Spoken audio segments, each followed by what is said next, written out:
Well, this is what COVID does to you, I guess. You go home, live with your parents for a bit whilst you're working from home. When you finish work, what can you do? You got nothing to do? Pull out the PS2 and play the most random games there are.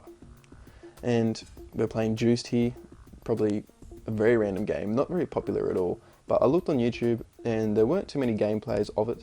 There's a few speed runs here and there, which the speed runs are actually crazy because you can finish the game so quickly if you want to. But I want to go back through and play the game just as I did in my childhood.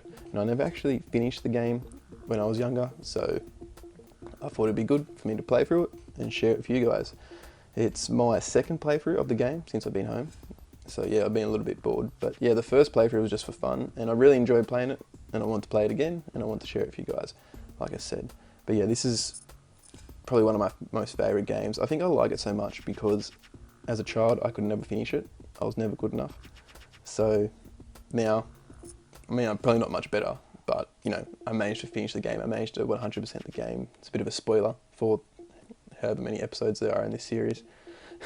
But anyway, I hope you guys enjoy. As you can see, I'm messing through the menus, changing some things, changing the difficulty and stuff, putting it on hard because, you know, trying to make it as difficult as I can. And then there's a few control options, not many, but you know, I changed it to that one. Where's the controller? It's all packed away, but so you can accelerate and decelerate like that instead of the X and square buttons. So let's get into it. Angel City, home to the country's toughest street racing crews. In Juiced, you'll get to meet them all, but you'll need to do more than just win.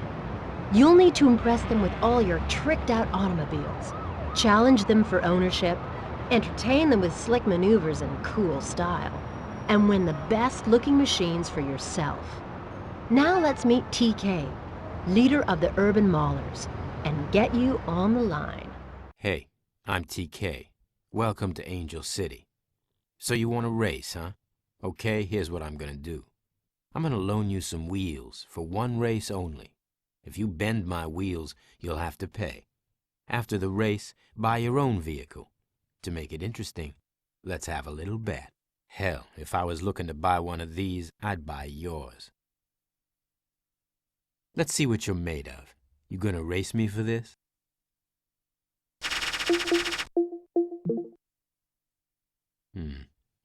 No, man, it's too much.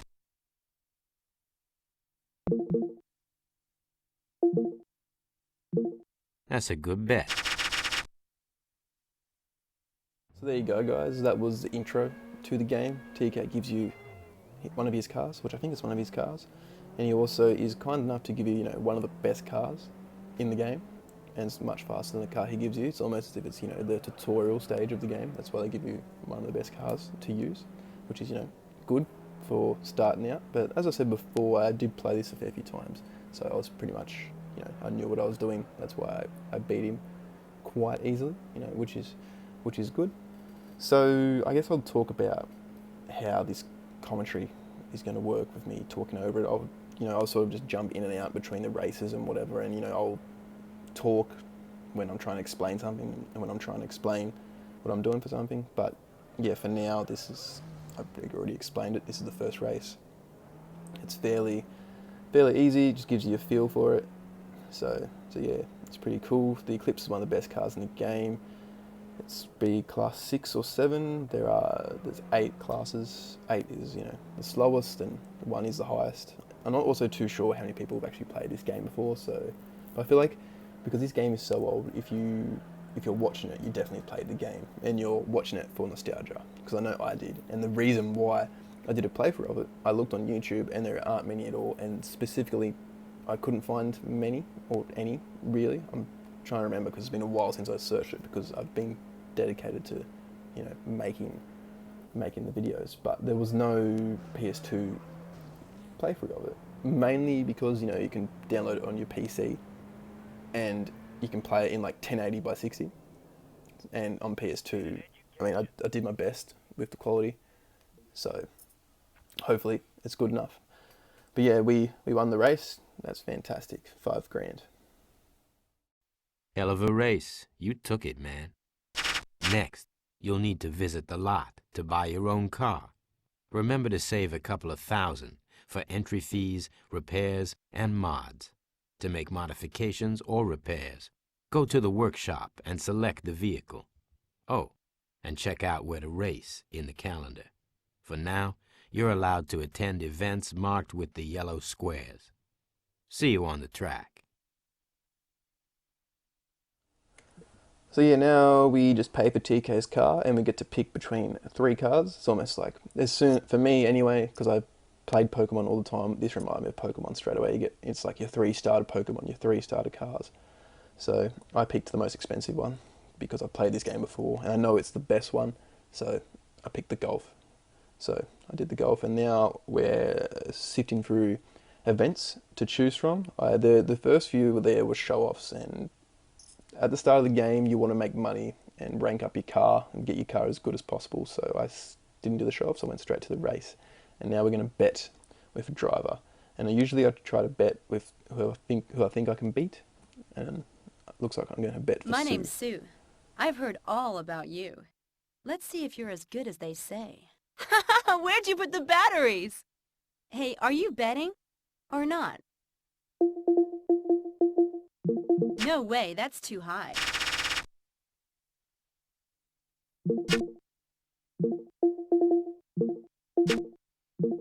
You're on! Sue had a little bit of sass there, I'm not going to lie. So I thought I could beat that car that she had, but I didn't upgrade my car at all. So I don't know, I thought I could beat her, and we're not off to a good start at all. They're just getting absolutely T-boned at the back, and now we are fairly behind. So, it's not a good start. Hopefully we can pull through and catch up. But from memory, and also just from playing it, the start of the game, this is like one of the only tracks you can race on, and so it's easy. It's a pretty easy track, and the people you come up against are like the crew members. These are the weakest crew members. They're still pretty good, like the Maria, who is in the black car. Her skill level is high, like the actual stats that come up. But I don't really see a difference. The only time I see a difference is if 2 crew members have like the exact same car and they're racing each other. The crew member with the highest skill stat will win the race. But apart from that, you can't really tell the difference. It all depends on the car. And that was really good driving there into the corner. And Maria has wiped out. It's pretty cool how it tells you when people spin out. It's pretty cool. But if we shall Sue and not Maria, and Jesus, we got a bit of a pile up there. And looking on the map, looks like the guy behind me, TK, also ran into him, which isn't ideal. But at least it gives me room now just to chase down Sue and hopefully, win the bet as well. And it was a 4-lap race. It was a bit of a long race. So, to be fair, most of the races I have cut and, tried to keep the interesting bits where, as you can see, it took me 2 laps or a whole, like, lap and a half to catch Sue here.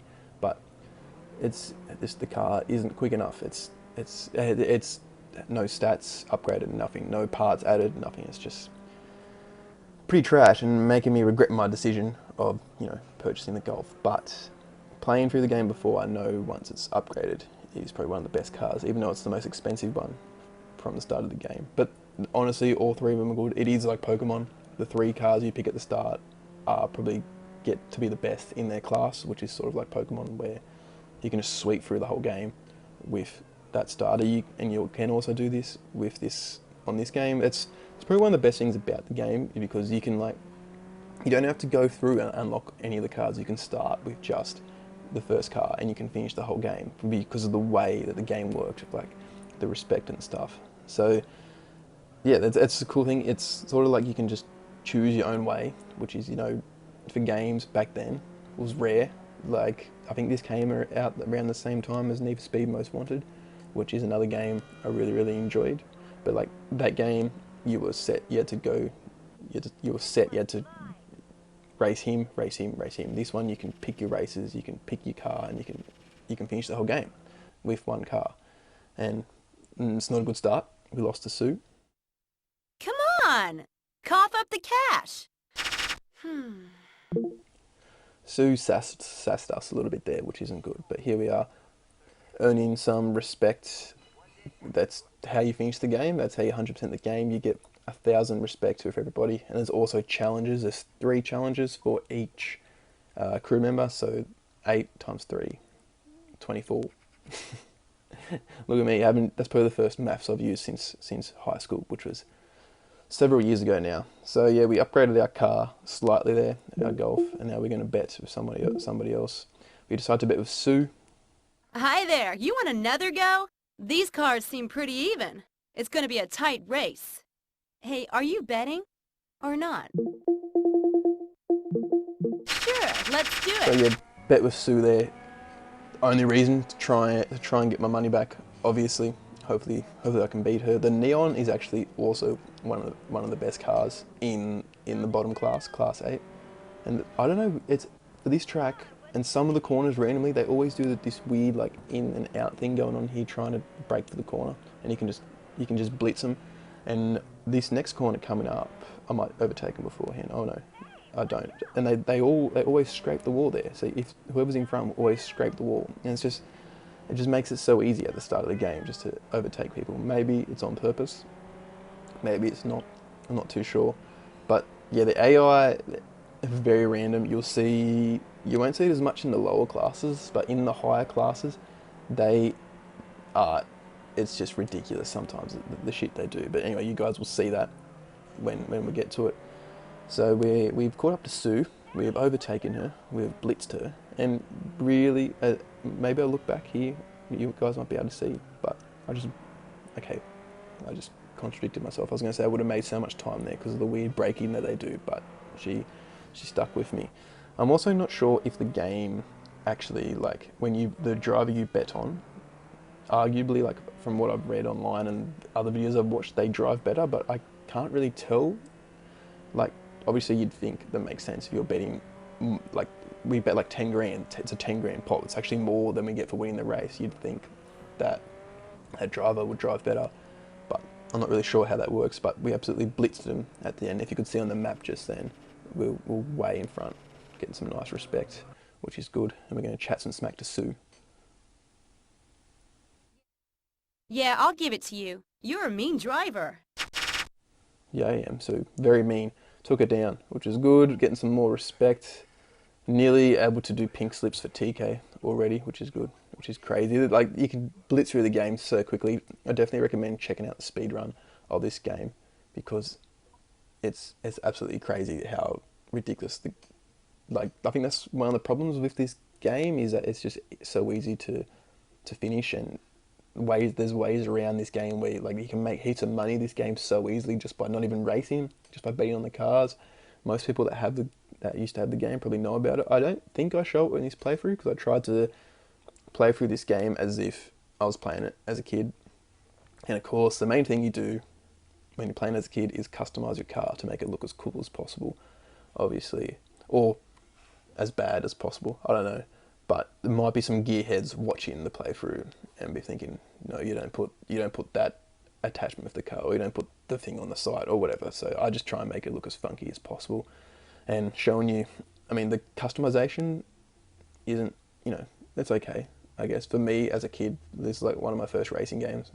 Didn't know any better, so I thought the customization was good, but obviously nowadays the customization is way better than this. So So yeah, just customizing the car. That will be the end of the episode. We got through the intro and all that jazz. Got through the first few races, but yeah, the game will definitely speed up and it ramps up very quickly. It's pretty crazy how quickly the game just accelerates. Like it goes from just being chill, and all of a sudden the game is crazy. And what game can you upgrade the sound system? I don't think it makes any difference at all.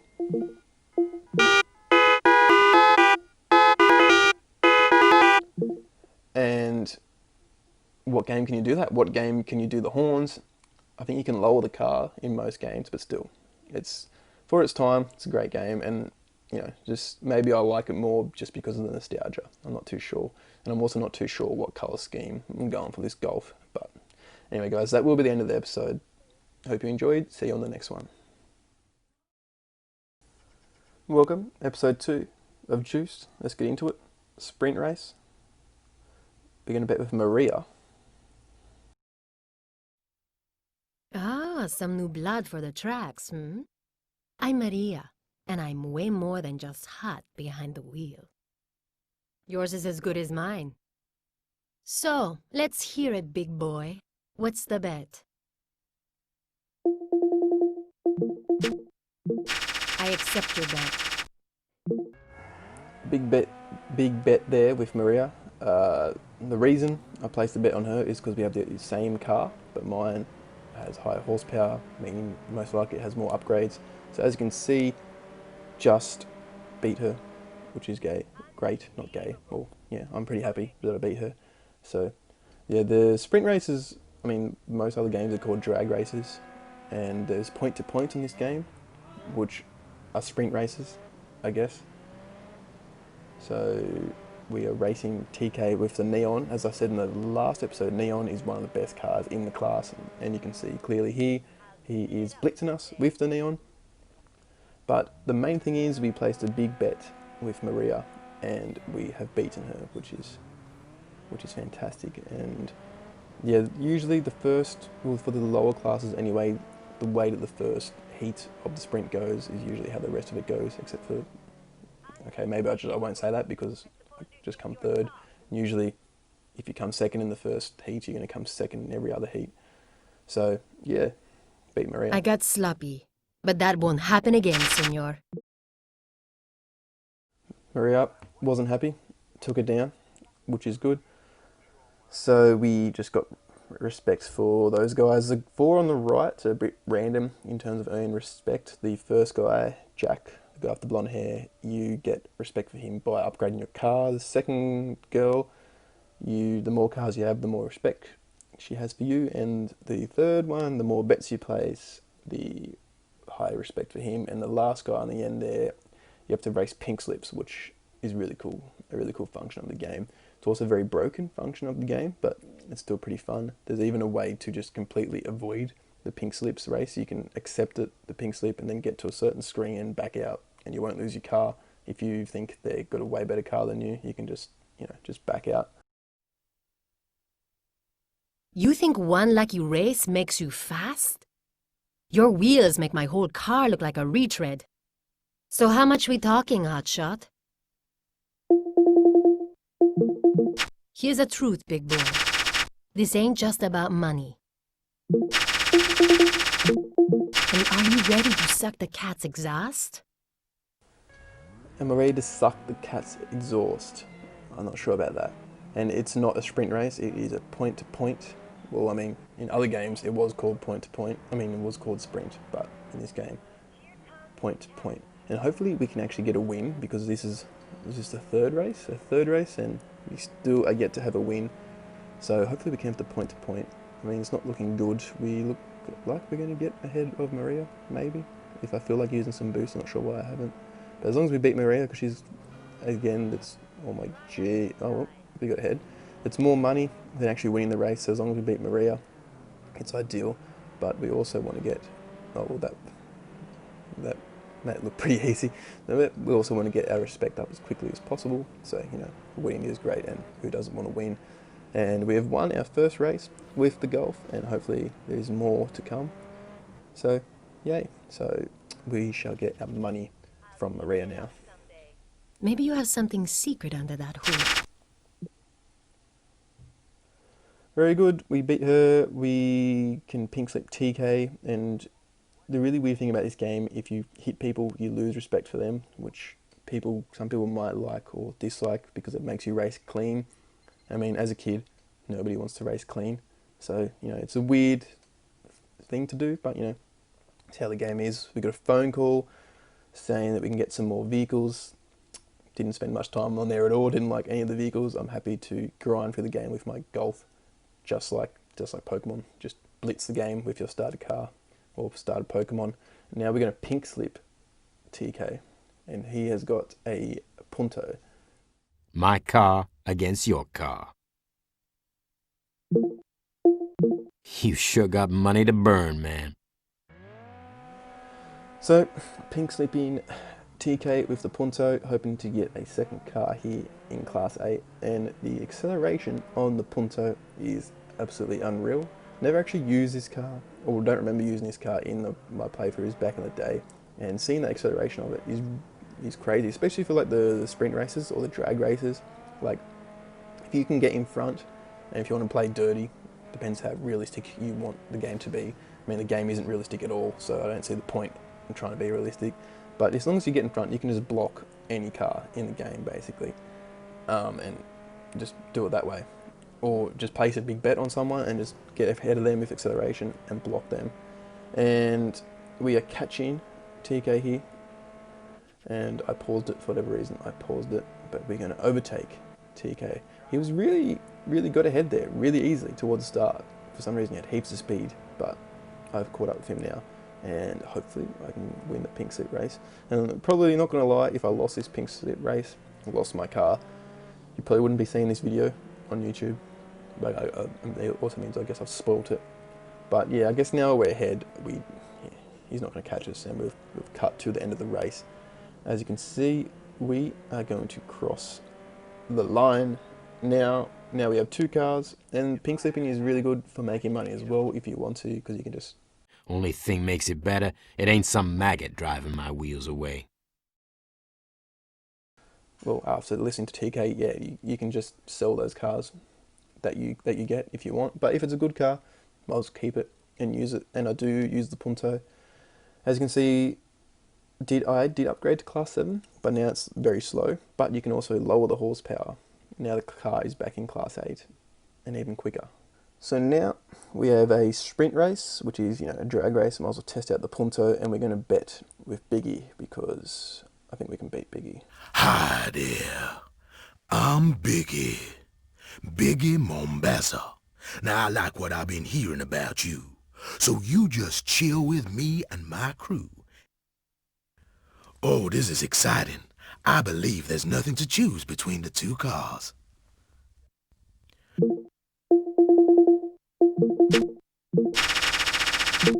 Well, Biggie is a pretty scary sounding guy. I'm not sure how a character like that in a kids rated game would fly these days in 2020. But, I don't even know how old this game is. Where's the...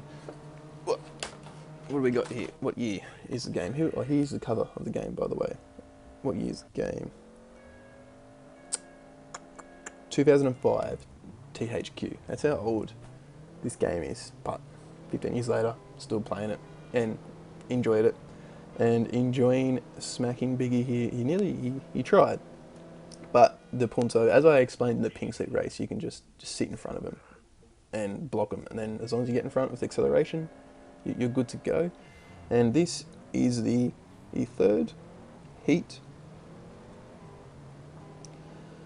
It looks like we've gotten ahead of Biggie, and with that, we are going to end the episode here. I'm trying to keep the episodes within... Well now, I can't say I'm surprised. You had... within 10 minutes, around that 10-minute mark.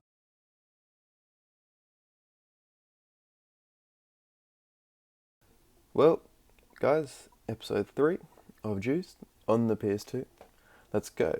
So, we are upgrading our Punto that we got from TK in the last episode, and we are giving it a bit of a change up here, just adding a bit of colour to it, and really giving you showing you guys again just the customization in the game, which I mean I said before, it's not too bad, and like not many games had neon back in the day. I know like Need for Speed Most Wanted didn't have neon, and that was the Need for Speed I played. And if Need for Speed Most Wanted didn't have neon, I don't think the older Need for Speeds would have had neon. I could be completely wrong. So who knows? We're doing a sprint race against Biggie, a quick, sneaky 4K bet, and he is in I forget what car he's in. I can't really tell what car he's in, but it doesn't matter what car he's in because we're in the Golf, and the Golf is going to absolutely blitz everybody. And because of that, we're not even going to show every single heat. We're going to go straight to the third heat because, like I said in the last episode, if you win the first heat, there's a good chance at the lower classes that you're going to win the first heat. Trust me, when we get to the later stages, you'll see how crazy it is. And this, we came second. We didn't hardly use our NOS till the very end. We still come second. We smashed Biggie. We can now race at Biggie's place at his events, which is great. So we're still trying to level up a bit. We're in another sprint now against Sue with her Focus, and this is the same as the last one. We're skipping straight to the third heat, and you guessed it, we are going to beat her. I didn't even want to use NOS here, and apparently I now do. Because that's the thing, even on this game, and I still win, and I didn't use the NOS till the end. If you don't use the NOS, you don't have to repair your car at all in a sprint race. But you'll see, well, that's 20 grand. That's not bad. Now we've got 70,000. Yeah, so you'll see, or we can also race at Papa's place, that guy.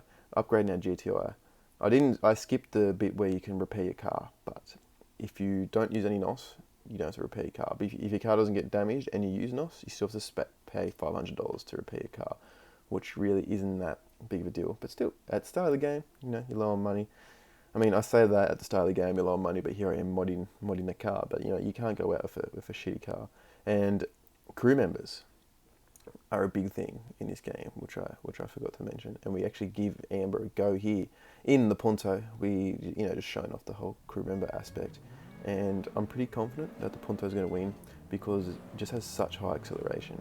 Maybe against the Golf, it probably wouldn't win, but it's too good. The Punto's too good. Like if I was drag racing against a Punto, it would win.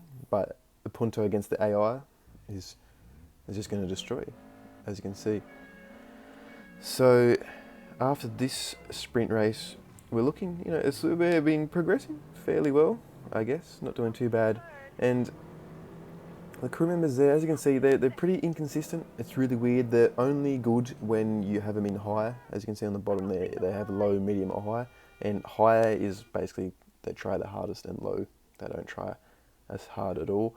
But the only way they use their NOS and actually try and fucking go around the corners is in high, which is a bit frustrating, but I mean, it's okay.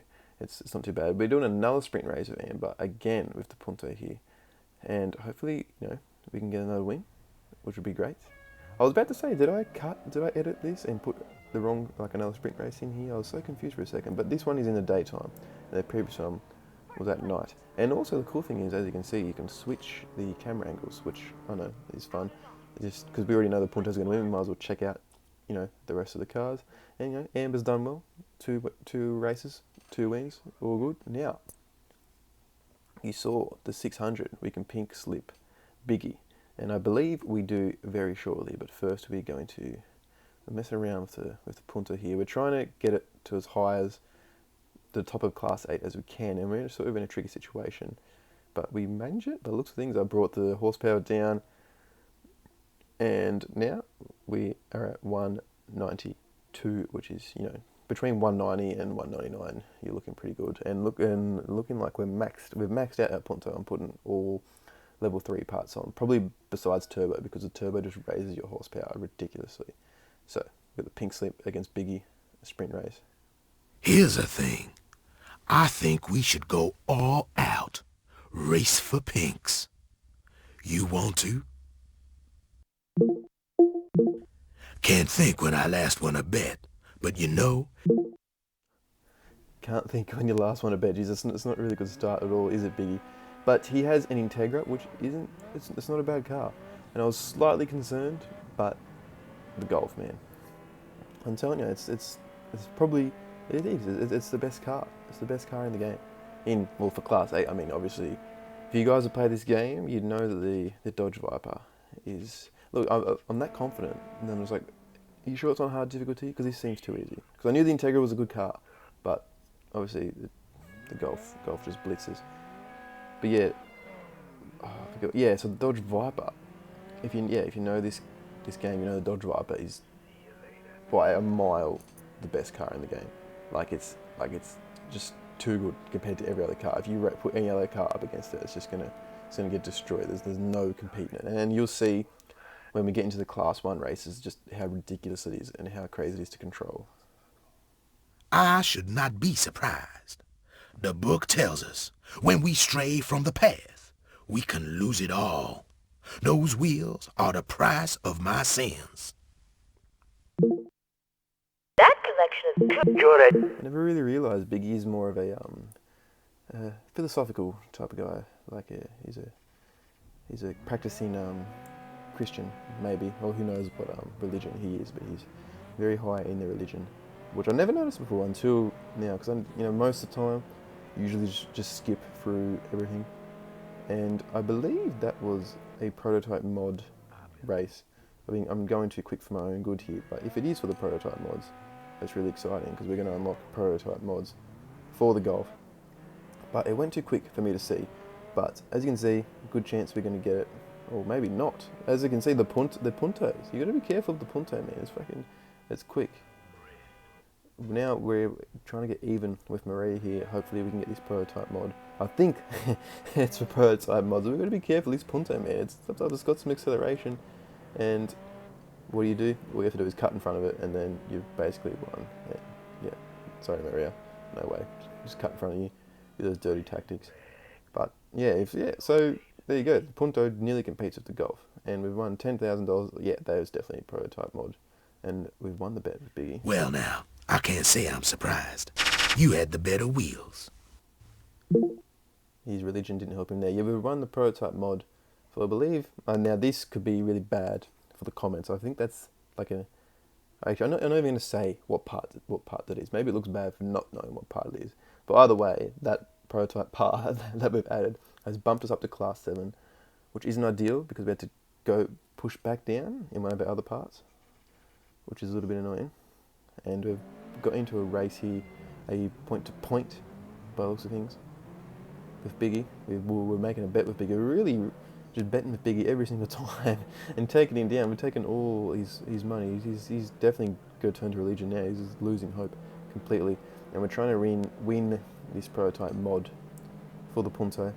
And luckily we got the really quick acceleration so we can get out front at the start, and hopefully we can win this. They're putting the pressure on us, and because I'm really bad at turning, I really stuffed it up. But we've used up all our NOS trying to get around Sue here, and that's what's happened. She's taken us down. I mean, the way the AI, like the cars are really like, I feel like you're like as light as a feather, the car you control, and then like the cars you're racing against are like, it's like a feather versus a brick. As you just saw there, she just nudged me and I spun out. But when you try and touch them, they just stick to the track like glue, which is a little bit annoying. But it's okay. We won the bet with Biggie, which is the main thing. Sue is not happy. As you can see, she's not happy. We lost a lot just then. And we're going for another prototype mod. Are we going to use the Punto? What car do we use? We use the GTI. The Punto annoyed us too much. And now this is a circuit race. And we'll see how we go here. We've got Maria's in the Punto right there. And from memory, this was a pretty close race. Once you get into, start doing the prototype races and stuff to win the prototype mods to upgrade the car, the tracks start to change. You get a few different tracks and it gets a little bit more difficult. But we seem to be having quite the lead here at the moment. Maria with the Punto is right behind us. That Punto, man, it's good. I feel like the AOI is better at controlling the Punto than me. But the prototype mods obviously are really good because you can upgrade your car and go quicker. But like before with the GTI, before I had to go down in another part to stay in that class, because the Golf that I'm driving right now is no good any class besides Class 8. So we're trying to max it out as much as we can in Class 8, and hopefully make it a prototype car, which makes it even cooler. But Maria's really putting the pressure on us here, going around these corners right now, and we've skipped to the second lap because she seemed to put the pressure on us the whole time, and she actually ended up overtaking us, and we're miles ahead. It's a race between myself and Maria and the Punto, and it's really weird, like how a little nudge causes damage. Like it loses respect just for giving them a nudge, but they nudge you, and like there's no, like, you know what I mean? Like I guess you can't really get your respect up. But it's just really annoying. Like even that little nudge, did it cause damage? Yeah, like come on, she tried to overtake me. Like what do you want from me? But she's really putting the pressure on here, and she's sort of running away from it. Hopefully we can catch back up. The Punto is not as quick as the Golf. It's just got much better acceleration, and if you can drive, it's really good. But hopefully we can catch her here on the straight, unless she still has a NOS. And I don't think I've explained the exclamation mark that is above her head there, just, and that means like the driver is like the driver's like under pressure and has got more chance of spinning out. As you can see, she's got the exclamation mark now, so she might cause an error, like I force her to make an error, or she just drives slower and I just take her around the outside, and hopefully we come up to the last corner now. I think we might take this race, I'm pretty sure, from memory. It's weird because I played through the whole game, so I'm sort of struggling to remember if we win.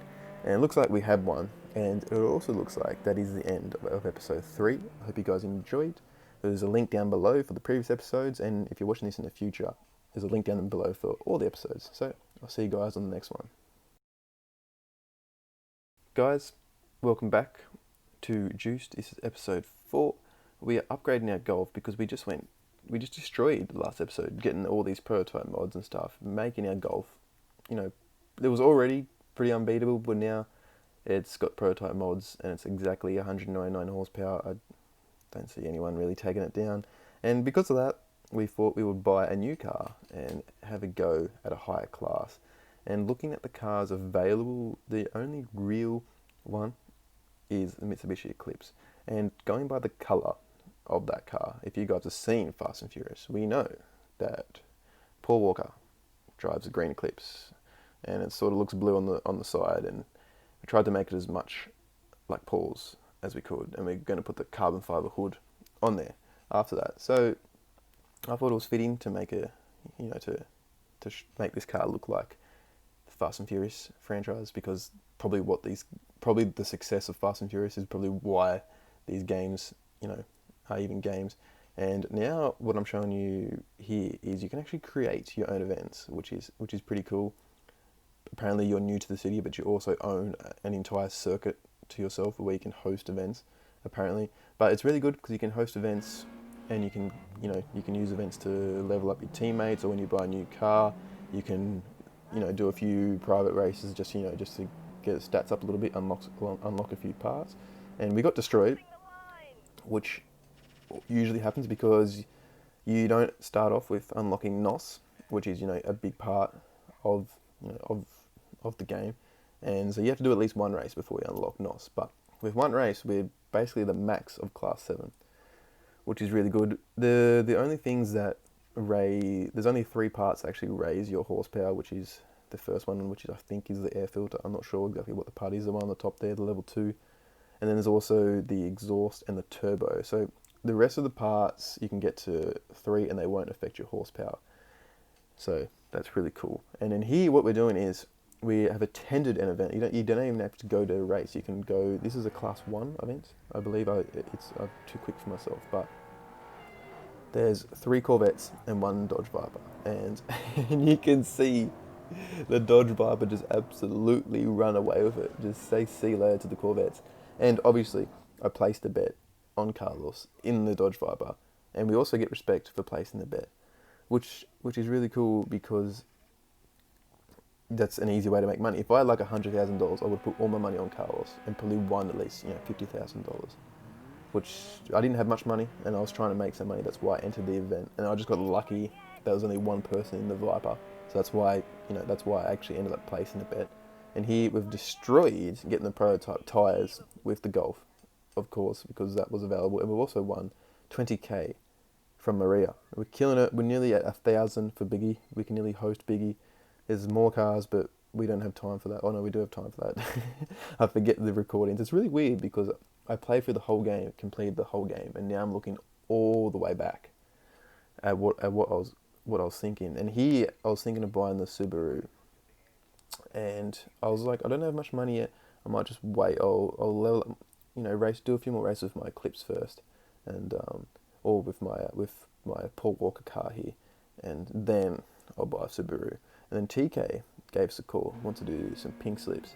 And the Corrado, it's not a bad car. The only reason why I know this is because there is a Twitch streamer, his name is Kuru. He mainly plays Need for Speed, but he played Juiced, and he was in a pink slip race. I think it was against TK actually, which is very similar.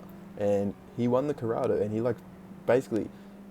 played a lot of the game using the Corrado, and he killed it. So I was really happy to get a pink slip, to get a chance to use this Corrado. But my thinking was, if the Eclipse beat the Corrado, the Eclipse is probably better.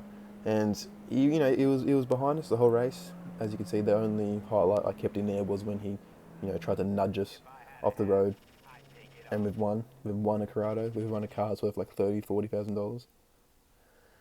And we've also unlocked more parts for our Eclipse. So we've already got 2 cars in Class 7 if we need, and we're seeing, that's what we're doing. We're adding the carbon fibre hood.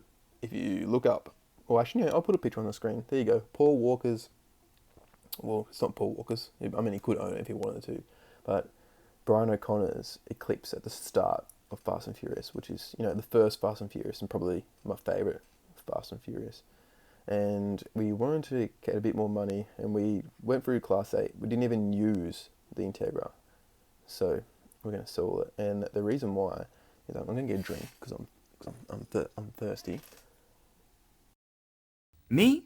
I'm Jack, and this is my crew.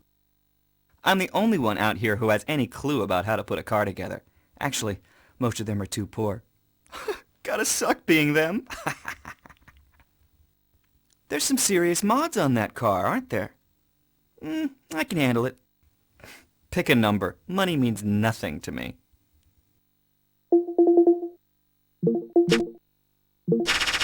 Dude, I'm gonna knock your face in the dirt. So we came across Jack just then, and he had a lot of money. That's why it's coming back to me now. That's why I sold the Integra, and that's why I was trying to save up my money and didn't buy the Subaru, because I knew the Biggie races were coming up. And when you unlock Biggie's tracks, you get to bet with Jack, who at this point of the game has a lot of money and picks the worst cars for drag races, apparently. Like, I could have come third and I would have won. I would have tripled my money, doubled my money. It was like a $40,000 bet, and we've destroyed him. We've destroyed everyone because his Golf is just too good. It makes the game so easy. But when I was younger, it was so much different now. Like, now I understand ways to play. Just take your money. Jack is not happy. We now have over 100,000 just by betting with Jack, and we're gonna get a pink slip with Biggie. But the main way for this game is you just keep betting against Jack, and that's how the main way you can make money. And as you can see, we're coming up with an Impreza, which hopefully I can win this. But lucky, I didn't buy it because I'm about to win one, and this is actually the better Subaru Impreza, which I can't even buy. Like, it's not even in the dealership yet. This game has got, you can get the game, and it's got 2 Imprezas and 2 Lancers. I don't know the words for it, but this one's a WRX and the other one was a STI, I believe. And I don't know what's better in real life, but on the game, the WRX is much better. And the Eclipse has got more acceleration.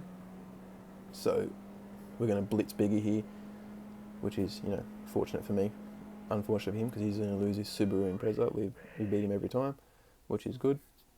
He's not happy. He's going to have to go read his Bible a bit more, study his religion, and looks like we're going to try and max out Eclipse here. I've been mucking around with it here. It's in Class 6, which isn't ideal. I'm trying to think of ways to lower it back to class 7. And that first part, it upgrades your speed and acceleration, so I find that to be more important.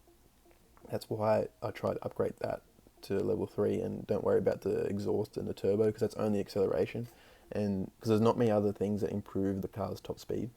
So that's why I did that.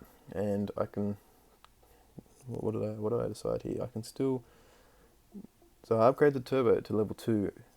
That was weird, because usually the turbo gives you more horsepower than the exhaust, but the Eclipse must be different here, and it looks like it's fully maxed out at class 7. Oh my god, dude, I totally need to get you back for the last one. I think it's a fair match. What do you want to put on this one? I love it when people want to give me stuff. And now, what do? We're just going to farm more money off old Jackie boy here, who again, as you can see, he's probably going to come last in the sprint race. And he's trying to be cheeky. He's saying, I love it when people give me money, give me free stuff. But we've nearly taken like $200,000 off him by now. I think we do one more race. Just take your money. Yep. He's not happy. Not happy at all. Poor Jack. We head to a better cars, man. Seriously. And now, as you might have seen, we have 1,000 respect for Biggie, which means we're an 8th away to finishing the game. And we're at episode 4, I believe, which is really cool. And the host challenge, usually, they enter shitty cars. Like the NSX is pretty trash. Like, it's a cool car, but it's trash. And the Subaru, the Impreza, has unreal acceleration. In a sprint race, you got no chance if your car has less acceleration than the other. And didn't even use NOS with Amber here until I saw that he was finally starting to catch up once he'd used all his NOS. But we won the rights to host there, which we probably won't use. The brothers all agree. You come right into the west side and organize some events. But we can, which we probably won't. And we're looking here, see what we can do with the Impreza. We're definitely going to move it to class 6, but for now, we'll keep it in class 7 for a bit, I believe. We're going to sort of, pimp it out a bit because it just looks like Biggie's car, and we want to make it our own car. And the spoilers are weird in this game. Like, you got like 3 spoilers that are custom to the car, and then after that, there's like all the same for each car. So I don't like to use those because I'd rather use the ones that are, for that car. That's why I chose that spoiler. And we're putting a bit of stuff on the side there. Looks pretty cool. Getting the neon. And I don't know, I like this colour. I like this white colour. That's why, I decided to do that. But that now is the end of episode 4. I'll leave you guys with the rest of the car customization. I hope you guys enjoyed the episode. There is a link down below to the previous episodes, or if you're watching this in the future, there is a link to all the episodes in a playlist. So, yeah guys, thanks. Well guys, welcome back to Juice. Straight into it here with a prototype race straight up using the Punto. Still, trying to do a few Class 8 races here, and hopefully we can, win this race with the Punto, because it's done as well. Like, I enjoyed using the Punto.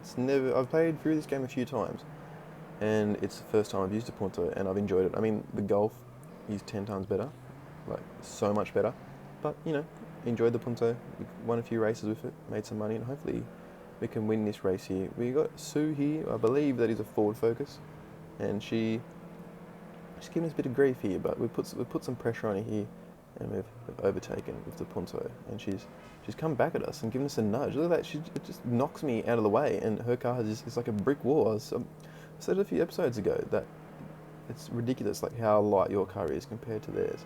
And that was a good lap. It was a good back and forth racing there between Sue and myself. But it looks like we're in front here, and hopefully we can keep the lead. But she's really right behind us here, putting the pressure on. And this corner here, from memory, is really hard. As you can see, I went really slow, but it looks like I held them up behind me there. And we have 2 cars like right at my tail now. It looks like TK in the yellow. Yeah, they're right behind me. I look back. It's getting a bit nervous, but the Punto staying strong. It's still going pretty good. It's holding its own on the straights as well. Usually, like, it hasn't been very quick, and it held us own the whole race. That's it. We've skipped and we've pushed through to the end, and we've won prototype mods for the Punto, getting a nice bit of respect for everyone there.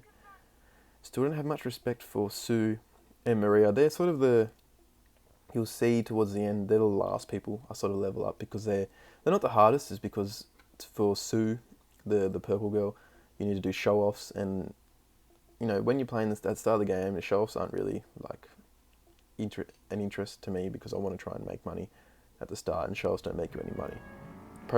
Doing prototype races make you money here with the Subaru, and I'm looking to get the Subaru up to a higher class. So winning a prototype mod in its lower class, class 7, will be pretty good. But problem is when there's because the Subaru's doesn't have many mods on it at the moment, just so I can keep it in class 7. And sometimes it's not as good as some of the other cars, and really, really getting bashed around here, the poor Subi. But hopefully we can keep going here and make the comeback.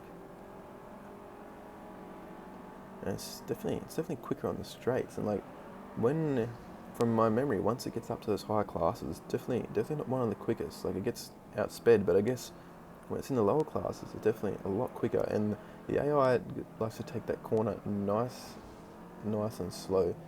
And hopefully we can stay in second here and try and catch Sue. Not with driving like that, but with that we just use NOS and it makes it okay. This is a really, really dodgy race. The Subaru, I'm really struggling with it. But I use this a fair bit throughout the playthrough, and I can assure you my driving will get better than that. That's pretty bad. But we're sticking behind Sue here. We're catching her here, and this thing is quick on the straights in this lower class. So hopefully we can. We've also she's under pressure here as well. Hopefully we can get around her here, and we have, but we've really scraped the wall. And one thing I did notice in this game is if you touch the wall, your car will just stick to it, especially going around the corner like that. It's really it's good, because I know there's a lot of racing games where it's actually quicker to go around the corner the wrong way, just by going to the outside and just hugging and drift and hugging the wall around. It's actually quicker than doing the corner properly. But on this game, you can't do that. And we're starting to get a lot of damage because we've got a nitrous leak. There's stages of damage on Juice. The first one, once you do a fair bit of damage, and as you can see, I've really been bouncing around here in the Subi here, is nitrous leak, then the steer-in goes, which is really annoying, super annoying. It's basically undrivable after that, and Jesus, more damage caused. And then after that, I believe your car goes slower, but it's once your steering gets damaged, it's game over, because it's too hard to control. Especially, you'll see later on, I do get some steering damage, and it really ruins me. And we're on the last lap here, hoping to win this prototype mod with the Subi, but it's not going to happen like that. We just get absolutely T-boned there, which isn't ideal. But I do believe we made a bet with Biggie, from memory, when I was looking back at this, cutting this together, or maybe not. Okay, we just lost a lot of respect and all of our money, which isn't ideal. So we've got another prototype mod, and we're trying to bet with Sue because we're annoyed that she wrecked us last time. Now we're going to use a car that's a little bit more suited to Class 7. We're going to use the Brian O'Connor Eclipse, and we're coming up Biggie in an Impreza as well. So you'd think, judging by my performance last race, that I should be able to, beat him. But we're just going to get, oh my god, we're just going to get absolutely punted. At least Sue's behind us, so we can win the bet. But yeah, there was no recovering from that race. We skipped to part 4. At least we beat Sue, but there was no chance of me catching up there. That's no good. 2 races in a row there. We just got destroyed, absolutely destroyed. At least we won the bet. And we've got a 3rd race here for the same prototype mod. Surely we can win. As you can see, there's 2 Eclipses and 2 Subis. He's got the ST. Oh no, he's got the same WRX as me. Both cars have high acceleration, so this will be a very interesting sprint. See what happens. And looks like we've won the first one. Have we won it? Biggie's coming in hot, and we got the exact same time. And I got more points, even though I got the same time. I don't know who decides that? Maybe. Okay, well, I'll take first place. It's definitely better than second place, obviously. And how are we going here? This is tight. Have we won this one? It looks like we just got across the line. It looks like we've won. We've finally won a prototype mod after the third time of asking in a Class 7 car. Failed with the Subi the first time. Failed with the Eclipse, the Brian O'Connor car. And we have done it. So we've finally won the prototype mod with the Subi. Taken some money off Biggie, which is, it's really going to bump up the class. It's bumped a strap to Class 6. And I can put it all the way to Class 4, which is awesome. But we'll leave it at Class 6 for now. Just having a bit of a look what I can do with this Subi. And we put up to Class 6. Yeah, so we do a few races at Class 6, and now we're just gonna max, well, not max it out, but just add some cool stuff to the Subi. We've got plenty of money now. You don't really need too much money in this game, to be honest. Doesn't really matter. For $100,000, pretty comfortable. We've upgraded our Subi, and you know what this means when we go to Biggie's. It means we have to bet with Jack and take Jack down. And all 4 cars are Eclipses, but only one is the Paul Walker car. And mine is quicker off the mark. I've noticed whilst playing this game that the AI in the drag races or sprint races, they won't use their NOS straight away. They'll get to like 2nd or 3rd gear before they start using their NOS. But you, as the person controlling it, can use your NOS straight away from the get-go. And that's all you need to get out in front. Even though they'll be using their NOS as well after, like they'll have their NOS after you to use, but when you're in front, they can't get around you because the AI is pretty weird. They'll either just stay behind you, even if you're like going really slow, or they'll just just ping right around you and rubber band around you. But in this case, Brian O'Connor's too quick, and we have won the sprint race, and we have deprived Jack of all his money. That's like 4. Like last episode, we took all his money. We just won $50,000, and just for upgrading the Subi, we have 300 respect for Jack. He really likes us. Just for getting the prototype mod with the Subi. And we can do hopefully we can do some pink slips with Jack, take some money, and some pink slips with Popper. So that's 2 people we can do pink slips with now. And Jack called us straight away.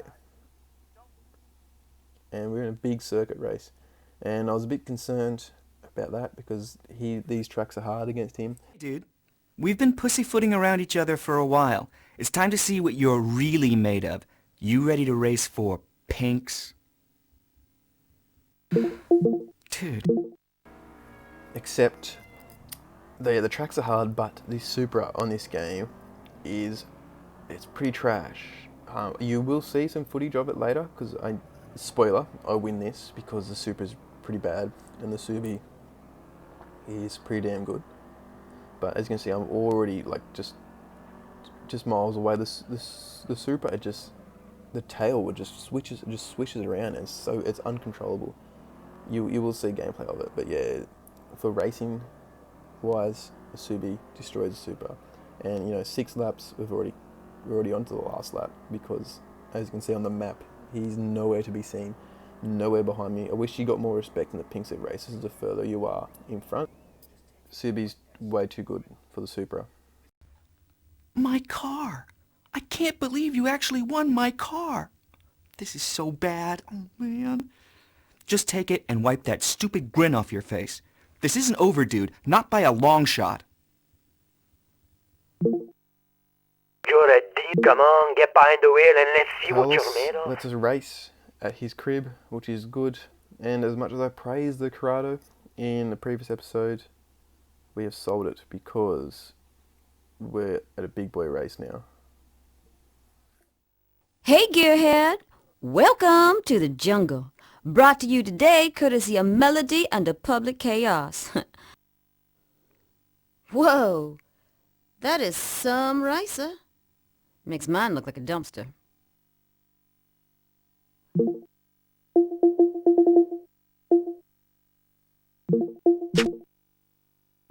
Let's go!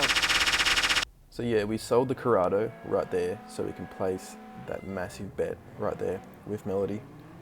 And yeah, the later guys really do have a lot of money, which honestly you don't really need. And like honestly, over $100,000, that's all you really need in this game. At the end, sort of towards the end of the game when you're buying heaps of cars, I guess it's handy, but money isn't the biggest deal. It's only more to have money at the start so you can progress through the game, but towards the end, especially because you can do such high bets, it's ridiculous. And as you can see on the map, she's the red one, she's way behind. So I've definitely won the bet, definitely, $100,000 straight in the pocket, which is pretty ridiculous. And hopefully we can win this race. We're out in front. I'm telling you, man, the golf is too good. It's like your Charizard just sweeping through the entire game. It's ridiculous. We're getting some pressure behind us here from, his name is Popper. It's actually this is his turf. It's his event. The gambling guy, and you get more respect gambling with the higher rated drivers like Carlos, the pink slip guy. If you place a bet against him, you get the most respect because he's supposed to be the best driver in the game. Which, I mean, he has a higher skill. He's definitely the best. You sure got your swerve on, honey. Respect. As Melody said, is the end of the video. Hope you guys enjoyed. I will see you on the next episode. Alright guys, episode 6 of Juiced on the PS2. We're starting off with a bang for a pink slip race against Popper. Come on, loser. Race me for pinks. How about it?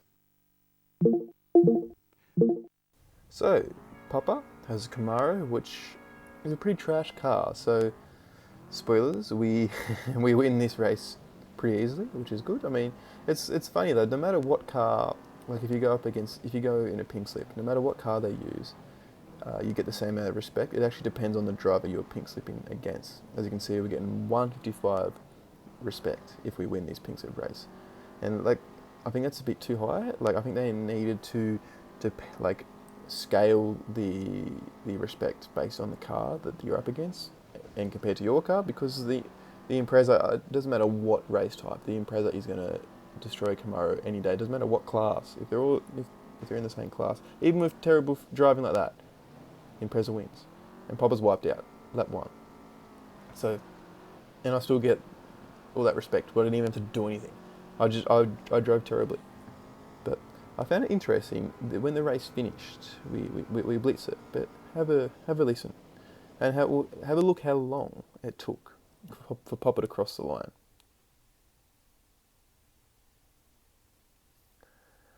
We'll be here for a while. So the race took me 3 minutes and 20 seconds. So that means roughly like a bit over a minute a lap.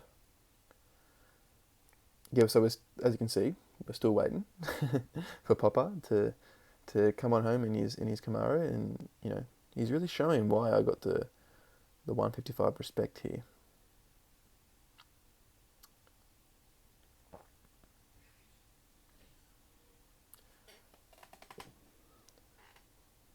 Could have made a cup of tea. I don't know why I'm having water. You are lucky, man, bro. That is all I can say. Lucky.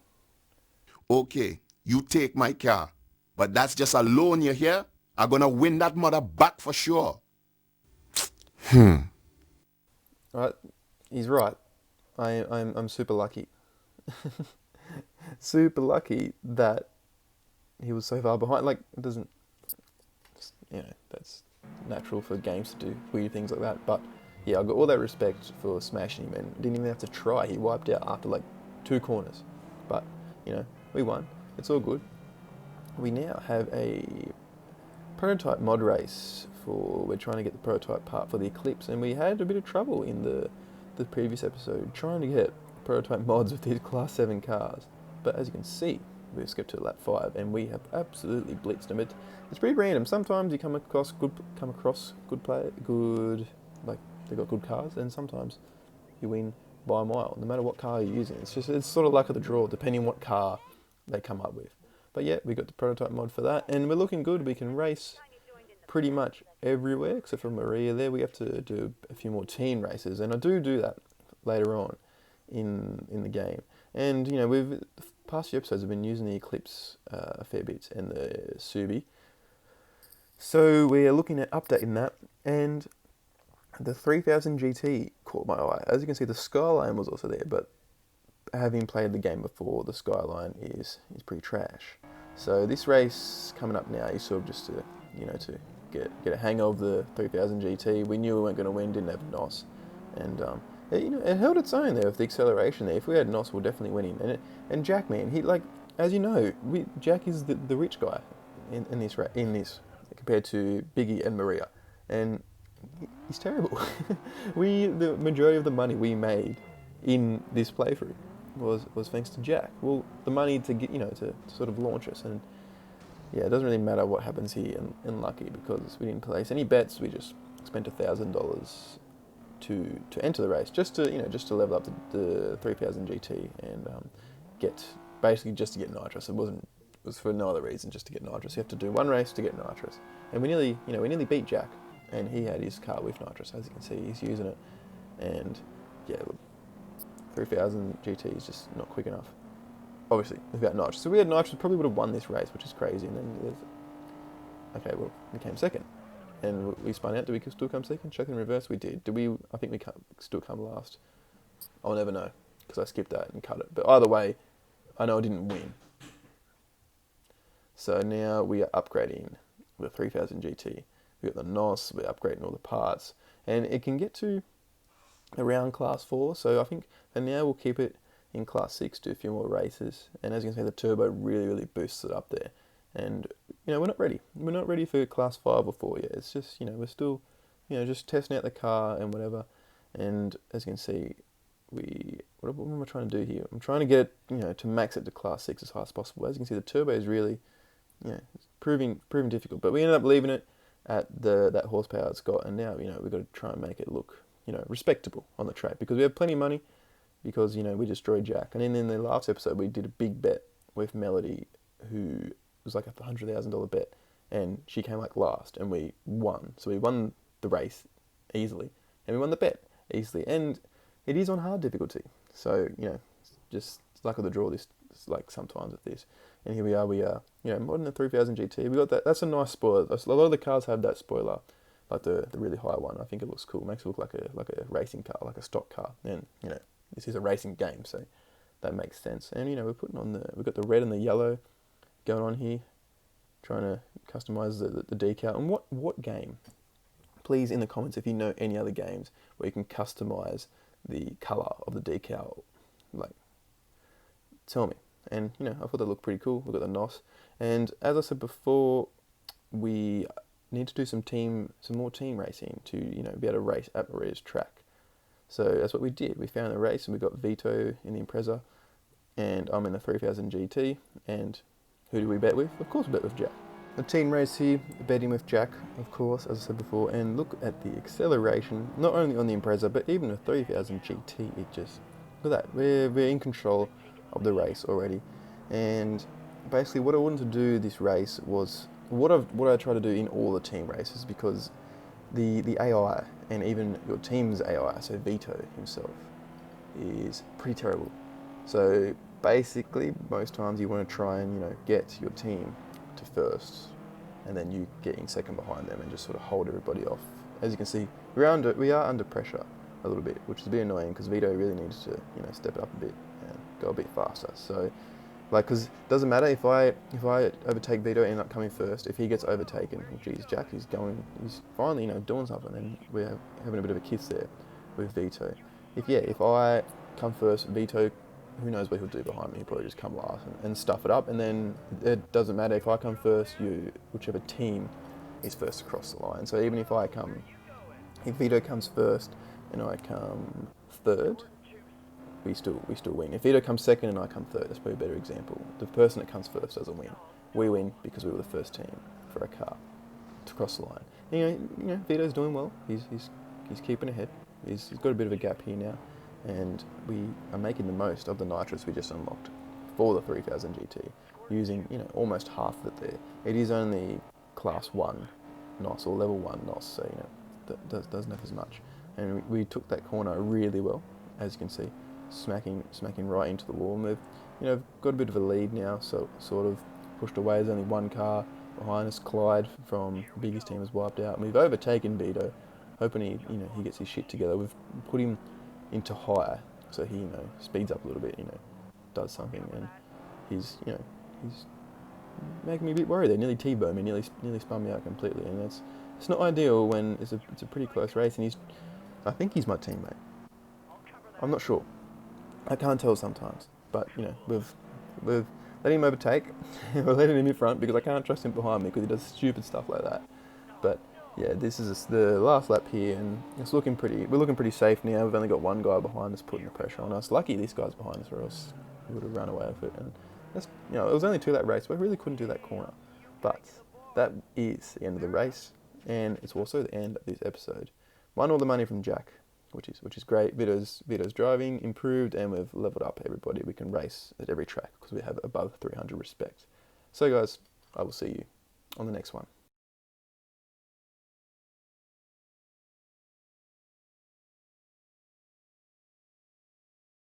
We are starting the episode by upgrading our 3000 GT and putting some mods on it, I believe. We do pick that one. That's good, making it look cool. Put the carbon fibre on there. I think it looks nice. Got the black spoiler, got the black vinyl on the side, then we got the carbon fibre. It looks cool. I really like it. Now we've got a race here against Melody in her Integra.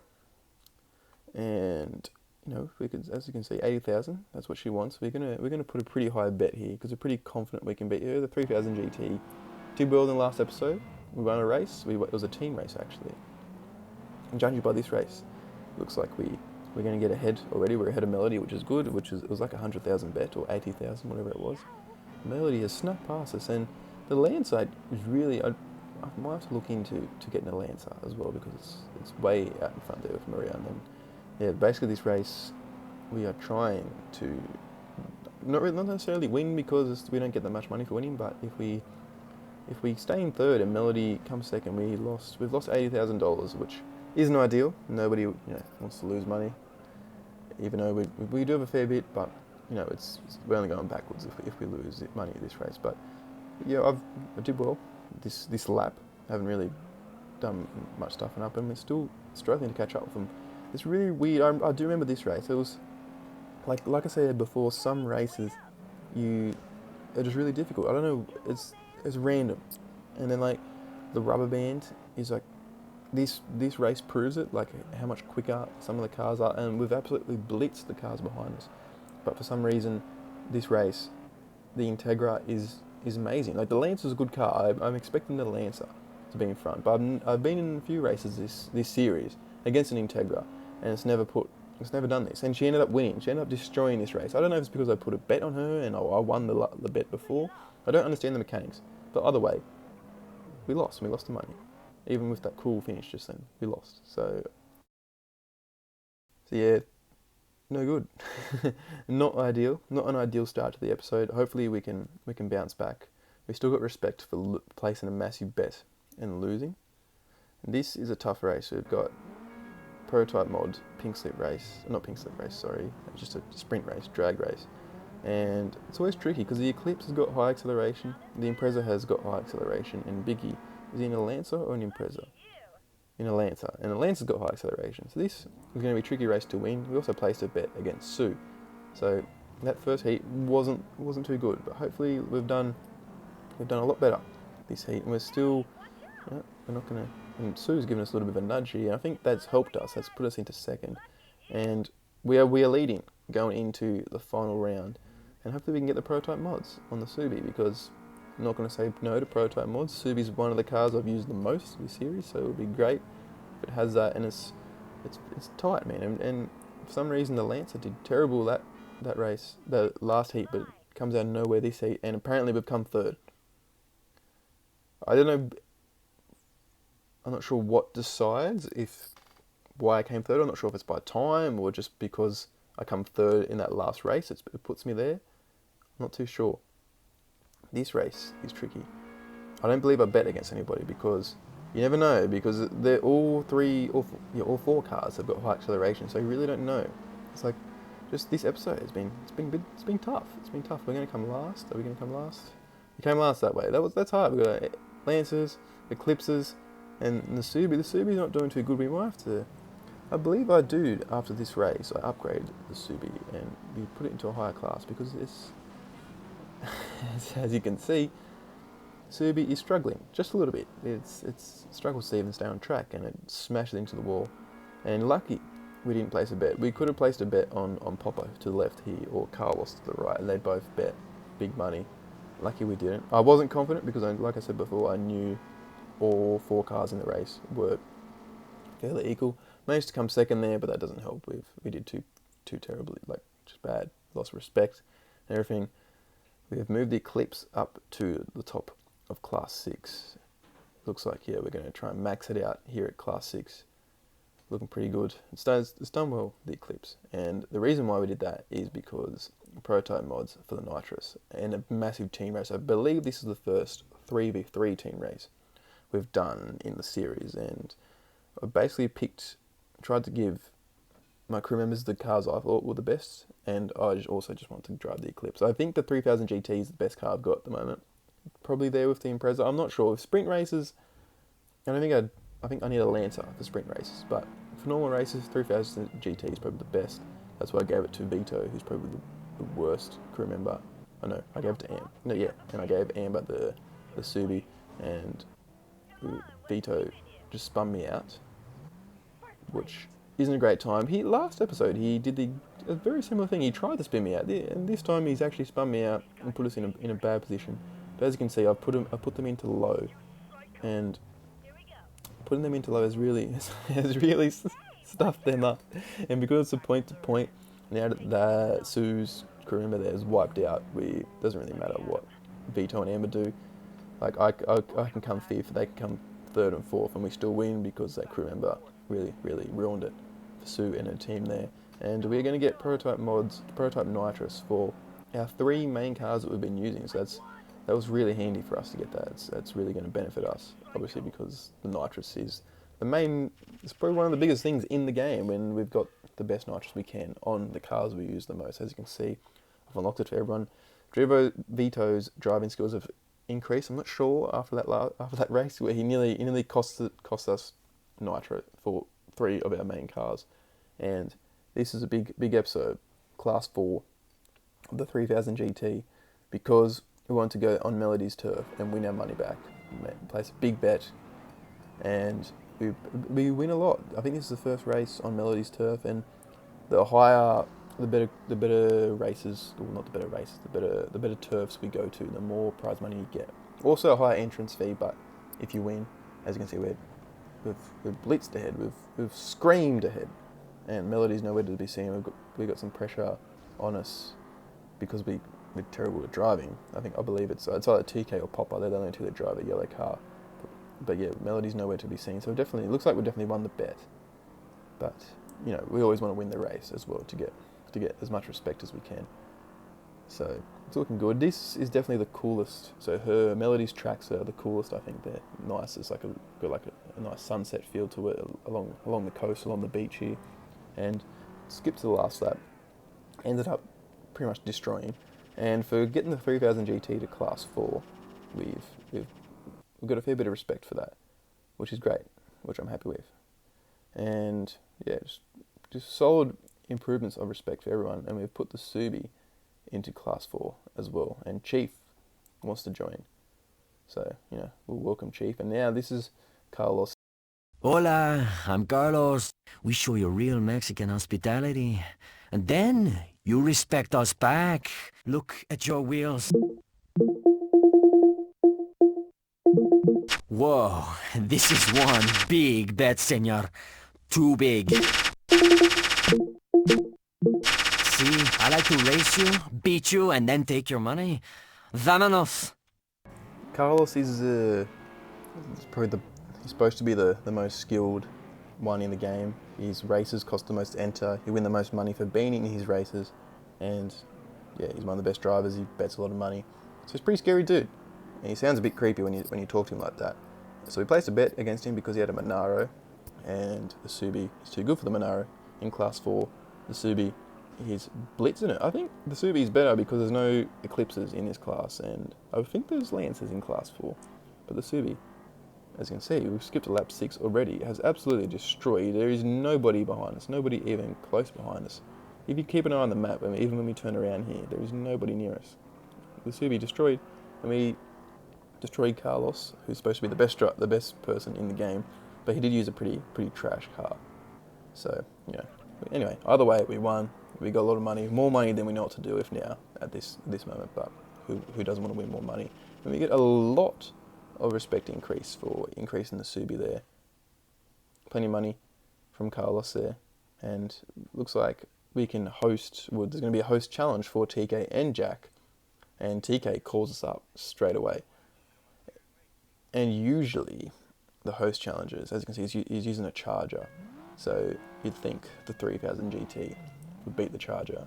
We tested out Chief here, who, when I was a kid, I strongly believed that he was the worst of the teammates that you can get. He always stuffs up, and he's just not quick. But I tested him out here, haven't used him yet, and I thought a host race, they usually put on, the person you're up against usually uses a trash car, and he did. He used probably one of the worst cars in the class, pretty slow, and he's about to overtake Chief. Luckily the car is really bad. So yeah, the host races are usually long, which is annoying, but so usually I just give it to the other drivers, and he's somehow they put him under pressure. I'm not sure why, but either way, lap 3 and he's still behind us. He'd be getting annoyed at this point. He's Chief. He's terrible, and he's gotten around him. And I believe I wasn't watching the screen. Oh, I was, because I bumped him up to high. And we've already put TK under pressure. I don't know why he's under pressure. It's not even that big of a deal of a race. He's slowed down completely, and he's spun out. That, like, between when you put TK and Carlos in the same cars, that's where you know there's a difference in skill, because TK is probably the worst and Carlos is the best. As you can see, TK just ruined it. But we can host with Chief now. But that is also the end of the episode. Hope you guys enjoyed, and we'll see you on the next one. I've seen you do some hot stuff. Get down here, and let's go on my patch. Big if, you win, you can host in my place. Nice one! Alright guys, as you just heard, we are starting this episode off with a host challenge. We upgraded our Subi and our 3000 GT in the last episode, and Jack, he absolutely loves us now. We got like 300, 400 respect just for upgrading it to Class 4, and like that's pretty crazy, seeing as, you know, it's only Class 4, there's still Class 3, 2 and 1, so I can only imagine how much respect he's going to have once we really upgrade our car up to those higher stages. So, as I said in the last video, usually the host challenges are easy, but Jack decided to run with the Corvette, which is basically the second best car in the game, normally, in the higher classes anyway. For this class, as you can see, Vito in his Subi is, you know, he's pretty comfortable, he's fairly ahead. It's a pretty boring race, Jack was behind most of the time. I had to bump Vito up to high. As you can see, he's lost all his NOS, so I actually did have to concentrate whilst I was watching this race. I couldn't just go away and do something else.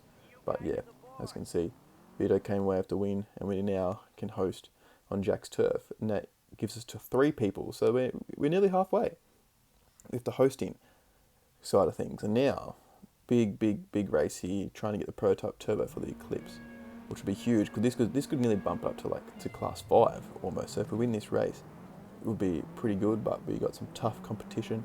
But it looks like we're gonna get ahead. No, we're not. We got third. I don't even know who won there. They got the same time there, Biggie and Sue. So it's not looking good. And I'm not sure. Usually they're like, right, that person's the fastest. I have to block them, but they're both faster than me. It looks like I decided to block Biggie or both of them. Or what about? Oh, yep, that's how we do it. We want to sway from side to side, just like that. And it's all down to the last heat. We're all on 8 points. So it really depends how good we can go in this last one here. And that wasn't an ideal start. We've scraped ahead. We've got ahead of Biggie, and then Sue's got us. She got us. She got us right at the end there. Yeah, that's unlucky. We don't get the turbo for the Eclipse. But it's not too big of a deal because we're mainly going to be, using the Class 4 stuff. As you can see, we've got a massive sprint race here. We have some 3000 GTs and a Skyline. They've all... I backed out here. Is that what I did? Oh no. I placed a bet with Melody. All these cars have got high acceleration, so from memory this was a difficult race. As you can see, the Subi is no good. Subi, is it faster? It's definitely not fast. Look how slow. I was talking about this in the last few episodes. The Subi is very slow in Class 4, which makes me think that the 3000 GT is a better car for Class 4, and luckily I have one. It's all a bit of a learning curve, and now I'm just trying to, get ahead of Melody, and I failed that there. I tried to merge to the left so I could get in front of Melody, but then I was too close to the car in front, and I ended up absolutely destroying myself and her. So I think it was Maria. Yeah, I destroyed Maria more. So now I'm in a bit of a tough spot here. Have to get in front of Melody, and I also have to do, beat her. And I've managed to get ahead of 2, trying to block Jack there, but Jack is finally... I think that's the first race Jack's won, and then yeah, no chance. We've lost another bet to Melody. That's not the first bet we've lost to. We lost in the last episode. We lost a bet to Sue. So we lost more money again. Which, isn't ideal, but it's okay. Papa still thinks we made a good decision by respecting us a little bit more. We got a point-to-point against Carlos. You think you can win again? See my car? Beautiful, huh? But yours? You should be ashamed. You got no pride.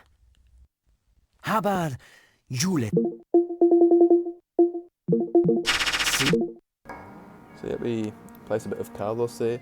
I wonder when they were in the acting, when they got the voice actors in there, now your character, your voice is going to be for Carlos. Now we want you to sound almost seductive, but also mean at the same time. That's the vibes I'm getting from the voice that he puts off. It's really, really weird.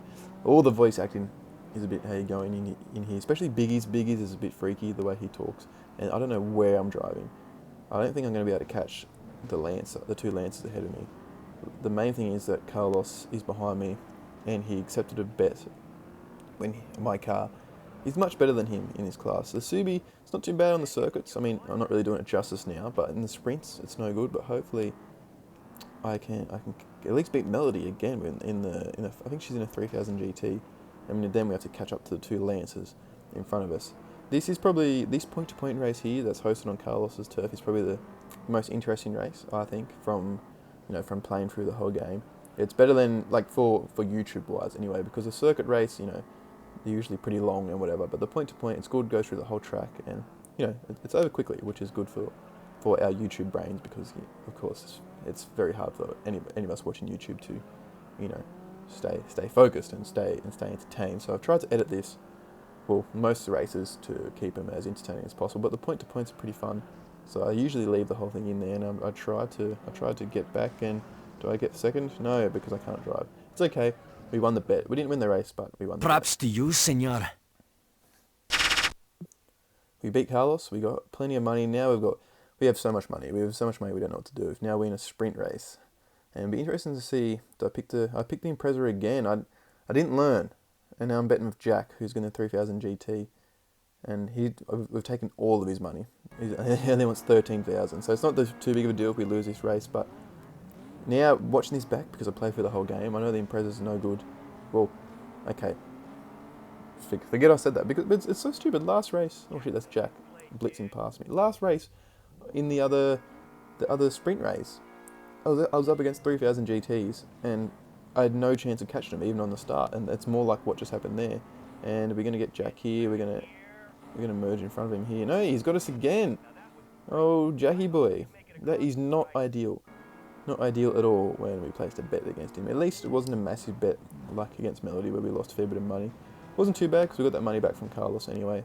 And we've blocked Jack off here, and then I'm going to lose another bet.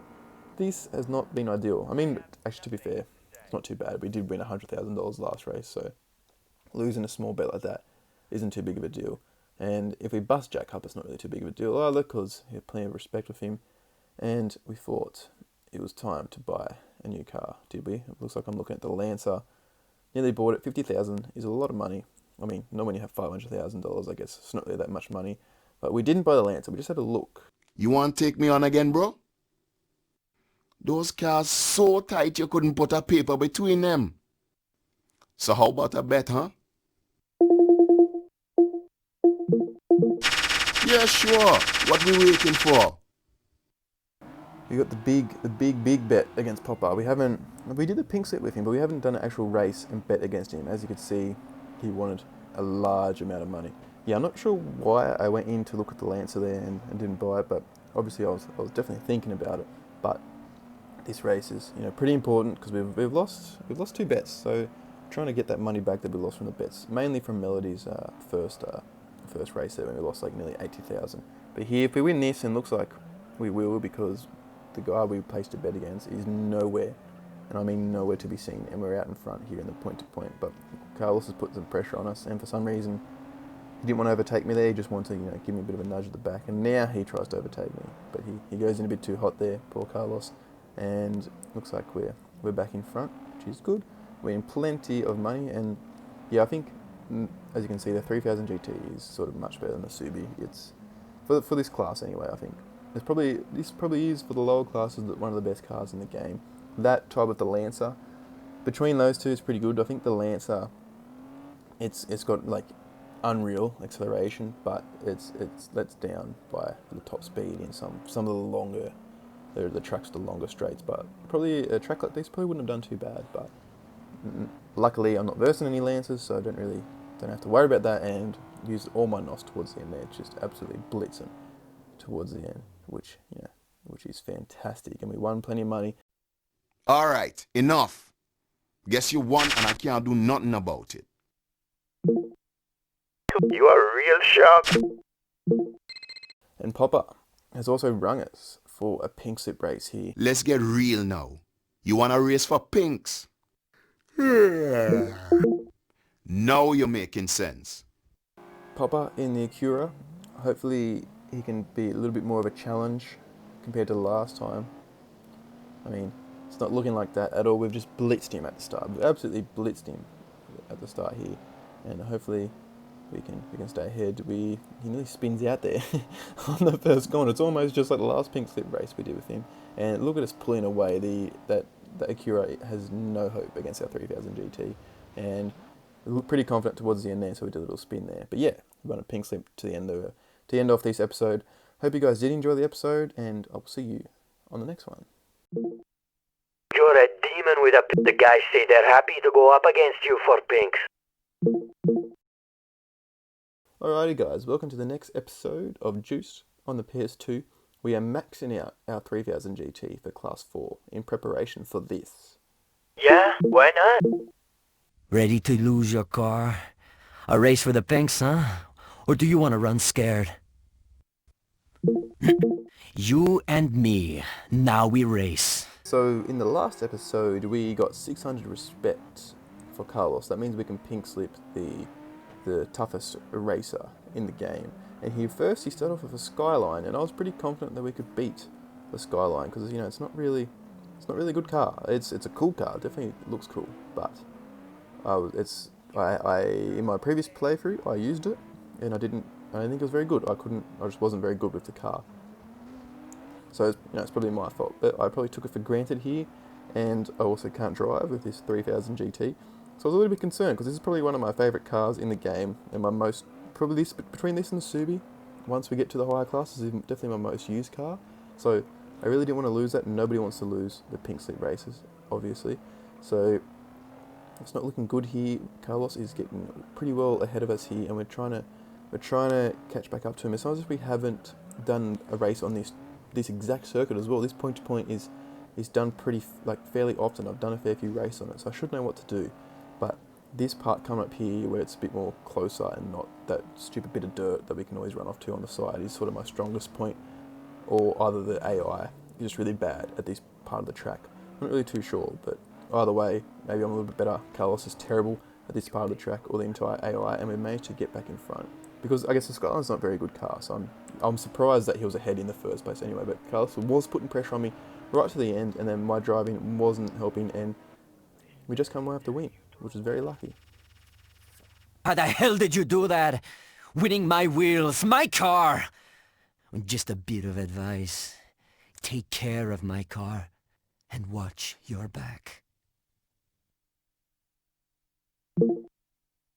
Carlos wasn't happy at all. We can now pink slip Melody as well, but we're not worrying about that.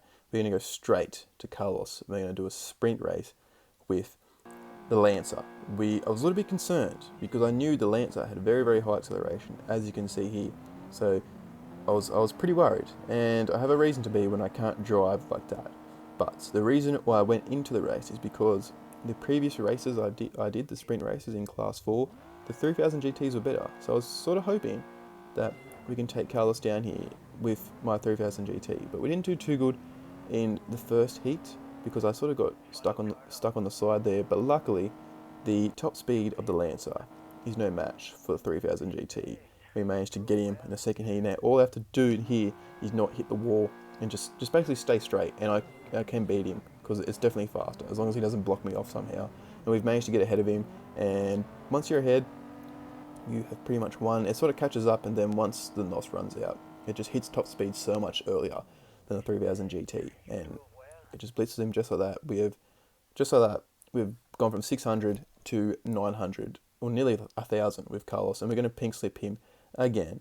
And what do we have? Another Lancer that, well, okay, so now I'm gonna own 2 Lancers. And luckily, because in the last episode I was thinking of buying one. Now I remember why. I was like, maybe I'll just wait to do a few pink slips, and this is why. Another sprint race with Carlos. This isn't on repeat. This is a second Lancer, and he got me at the start here, and I ran into him, but I'm surprised I still got past him. The Lancer, the top speed really drops off, man.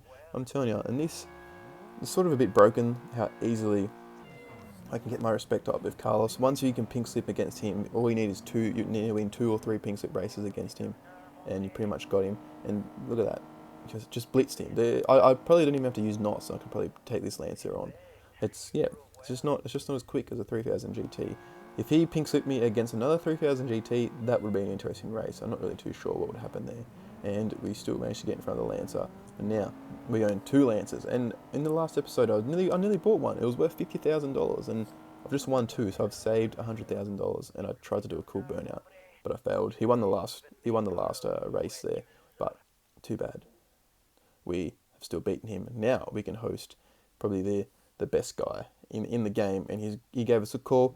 Now we're going to host him. We're going to use his Lancer against him, and he's using a pretty terrible car. It's the 1969 Charger, 96 Charger, and against the Lancer, he has no hope because the Lancer's got such high acceleration, and I knew this track was pretty cool, like pretty tight corners and whatever, lots of braking and turning and accelerating, and we've already left him for dead here, and he keeps hitting the wall there. He's really struggling. We gave it to Amber because I never really do the host races. I always give it to my crewmates, and as you can see by lap 10, we absolutely blitzed him. We were so many laps. It's ridiculous. The host races are absolutely ridiculous, but we won. Now we can host with Carlos, which is fantastic. So we're halfway there, and pretty much now it's sort of just trying to get the respect up for everybody else, which is fun. Before that, we tried to customize the Lancer a bit here, make it a little bit cooler because we had 2 Lancers exactly the same from Carlos. So I tried to change the style of one of them here, and this is what we went for. Sort of going for the Too Fast, Too Furious one where Paul Walker has the Lancer, and I did that. I didn't even look at a photo, and I'm pretty sure I was way off by the end of it. But this episode is the episode where we buy the Dodge Viper, the best car in the game. It's cheaper than the Lancer as well, which I thought was interesting. And there is a crew challenge you can do with Carlos that involves the Viper, where you just have to stick over 96 kilometers per hour. And if you do that, you complete the challenge, which is something you have to do to get 100% in the game. And you also get to level up the Viper and get some NOS for it, and that's the main thing I wanted. So this challenge is really weird. It's the best car in the game, the hardest crew member, but one of the easiest challenges in the game. Just got to keep over, that target speed, and did it quite easily. I'm not sure if that was on my first try. I don't think it was. I think I started up a few times before, because the Viper is sort of hard to handle. It's a bit weird, but we completed that challenge, and as you can see, we get 50 respect for Carlos, and we've completed the challenge, and which we need to do that to get to 100%. Unlock mods for the Viper, Melody likes our car, and we're going to upgrade it to class 4, I believe, so we can, keep it with our 3000 GT and stuff. And then we sort of got to pimp it out a little bit here. We've got to put the spoiler on the back, and then once we max it out, then we'll start to add the front and the back kits there. Add a bit of neon.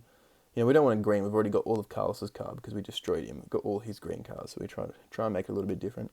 We got the black and yellow going on here. I think it looks pretty cool. So yeah, that's the Dodge Viper. We now own probably one of the best cars in the game. Pretty keen to do a race with it, and I believe the next race I do is with the Viper. So yeah, get excited for some Viper gameplay. So we're basically towards the end of the game now, more or less. Like once you buy the Viper, and I've nearly got respect for basically everybody. So I mean, it's all good. Now I'm just looking around. I'm not looking around. I've created a race now that I can host Carlos. I'm going to host a race, and because I knew I didn't have much respect with Maria, I tried to make a 3-on-3 team race to try and earn a little bit more respect, and try to make the race pretty short, only 2 laps, using all my team members. So I pick Amber and Vito, I believe, and myself, and I give both of them the Lancers, and I'm going to run with the Viper. Place a bet with Sue because we need to get 1,000 respect with Popper, and if we win this team race, we get respect with Maria. So that's what we tried to do there.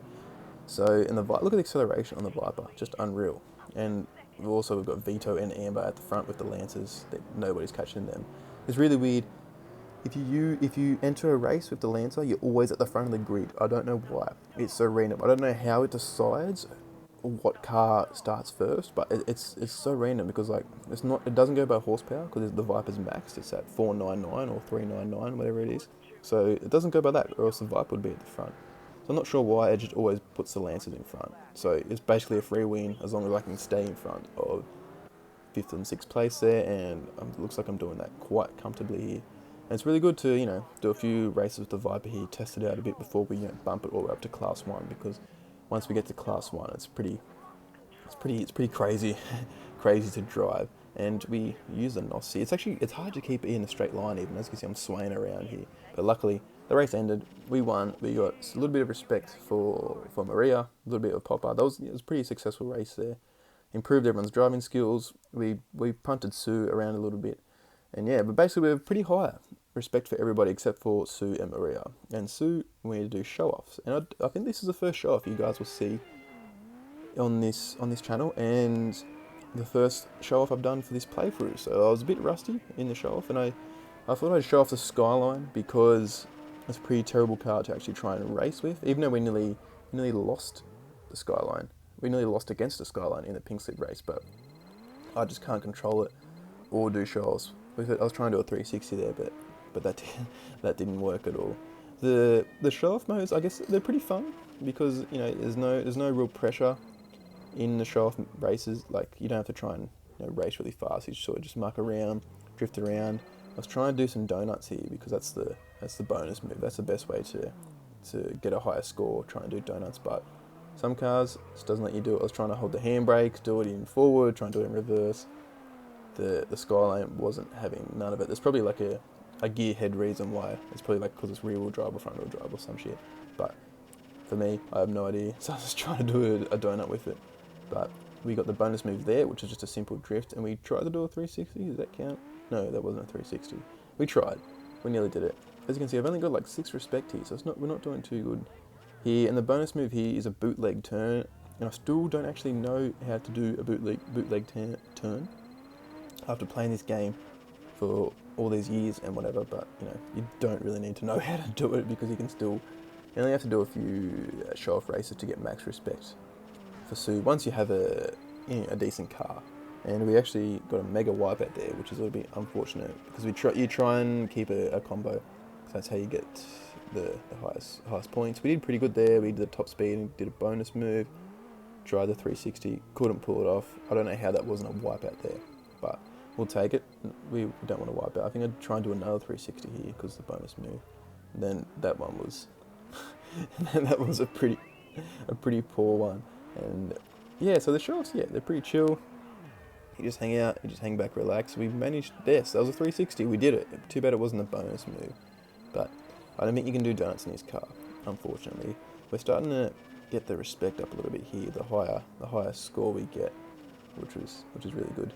And it looks like we've beaten the record by looks of things. Once this combo ends, we're definitely going to blitz the record. We tried to do another 360, didn't work. The Skyline's not that good, as you can see. It's not even good for show-offs. It's good because it drifts around, so you get plenty of points for drifting. It's probably better than the Subi because I know that much about cars. Because it's an all-wheel drive car, they're no good for show-offs because they can't really drift around the corners or anything like that. And yeah, as you can see, we've only got a few seconds left. We're trying to get as much respect up as we can towards the end here.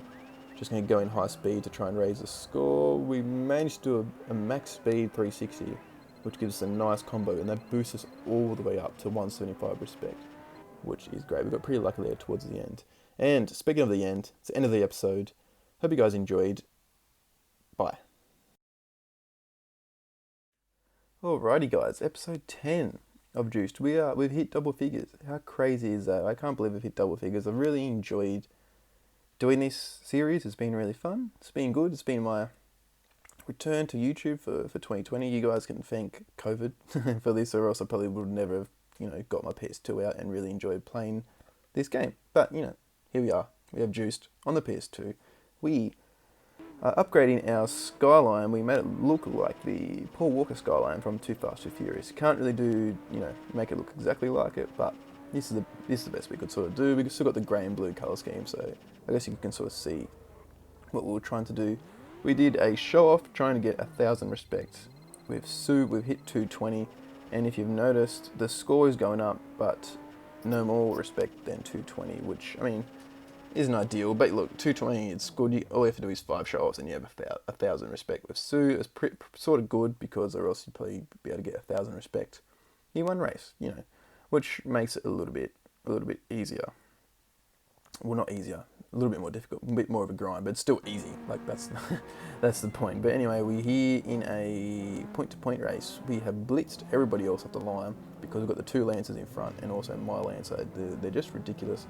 Not sure if you guys have noticed, but every race, when you come up against a Lancer, they're always at the front of the grid. I don't know why. I don't know if it's programmed into the game like that, but it's really weird. Then also, the Lancers have got like really, really high acceleration, as you guys can see, which makes it even more OP because they're already at the front. And then with the acceleration, they just absolutely blitz ahead. But if you can't drive like me, maybe you're not in front because you can't control the Lancer, or just can't drive in general. And we need to make sure we beat Carlos so that we up our respect in the gambling side of things, because we still don't have 1,000 respect with Papa. He sort of takes a while because he's sort of just got to do heaps and heaps of betting, which isn't ideal, but that's what he likes for respect, so I guess it makes sense. That's the only way to gain respect with him, and it's not looking too bad, especially when we pass him. But the weird thing is about earning the gambling respect, it doesn't, like, the only thing that matters is who you place the bet against. Like, if I place a bet against someone like TK or Biggie, down the lower end, I won't get as much respect as placing a bet against someone like Carlos or Papa, who are more on the other side of the skillful drivers in the game, which makes sense, because you're placing a bet against a better driver. You should get more respect for winning that bet, and I should lose respect for the way I just finished that race. And I even came third. I somehow let Biggie pass me there. But the main thing is, we earned respect. Papa liked us for that. So yeah, we're trying to earn respect for the gambling, which we're nearly at 1,000 for. And now we've created our own race. We've got the 2 Lancers and a Viper. And I think you know what's going to happen. For some reason, the Lancers are at the front of the grid again. 2, 1, go.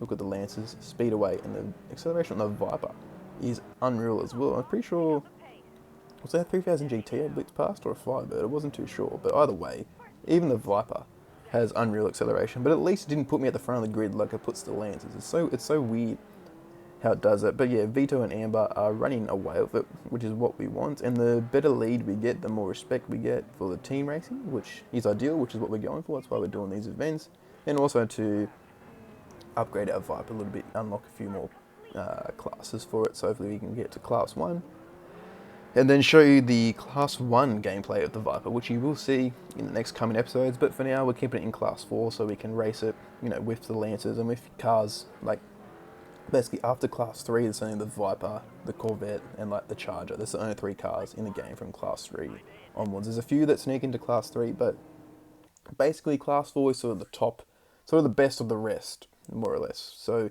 we won that race. We got 63 respect with Maria, which is great. And now we have a sprint race. And we are betting with Popper and nobody. We got Camaro and a Mustang and a Viper. I think you know who's going to win. I reckon I could, stop and take a drink.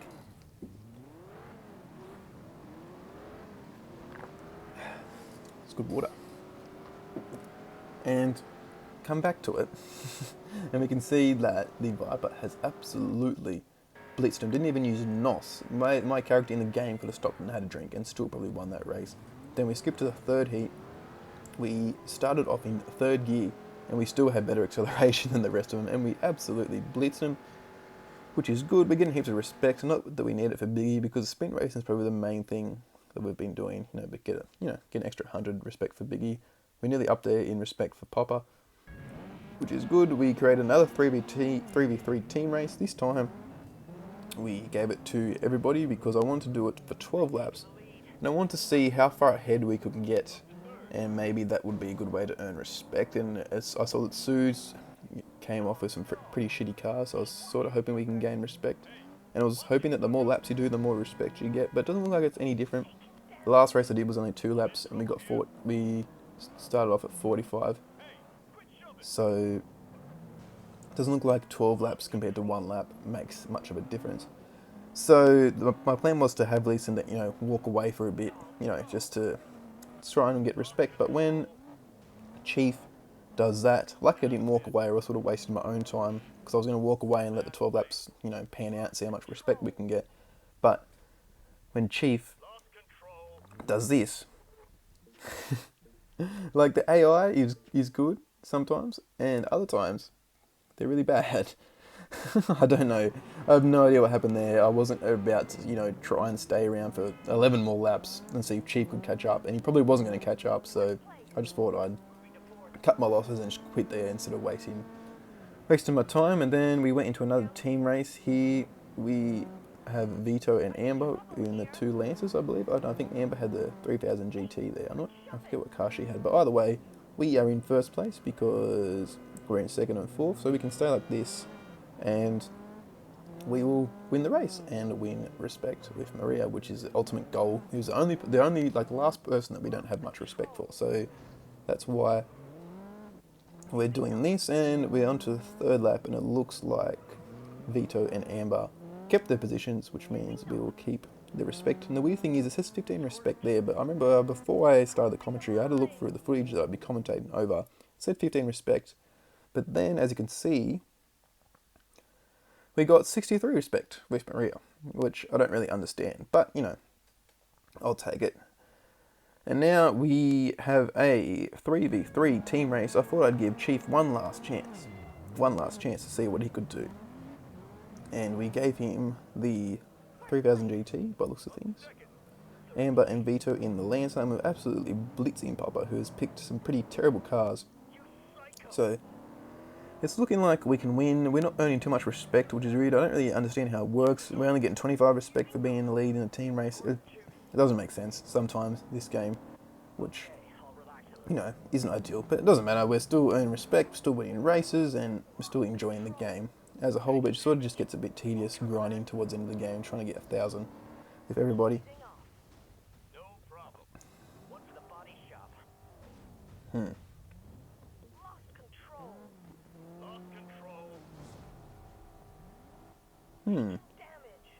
Okay. Yeah, so this happened. I remember when this happened, I was so confused. It took me a while to work out what was going on. I guess I didn't really work out what ended up happening, but I guess what happened was that for some reason the AI glitched out and forgot where they were going. For some reason they're going straight. I think it looks like they're going straight towards the finish line. I don't know, but it glitched out, they forgot where they were going.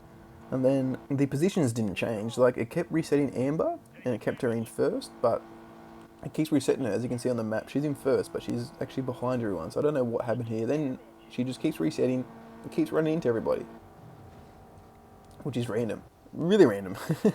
So yeah, this is what happens. I try a few things. I try and put her into high and to low to see if she does anything different, but she does exactly the same thing besides use her NOS or not using her NOS. So what happened here, this is basically what made me change my ways of trying to earn team racing respect, because bullcrap like this happens. So in the next episode you'll see the different things we do to try and earn respect. So I'll leave you with the rest of whatever this is, and I'll see you on the next episode. It goes for another minute or so. You can, just enjoy this. There's not much, but yeah, I don't know what to say here. If any Juice developers happen to be watching this, can explain to me what went wrong here. Obviously the AI has glitched and think they're going somewhere else where they're not supposed to be. I'm not sure, but either way, hope you guys enjoy this. I'll see you on the next one. One for the body shop. Taking damage. Lost control. This guy's all over the place. Taking damage. Lost control. Taking damage. Lost control. One for the body shop. Lost control. Taking damage.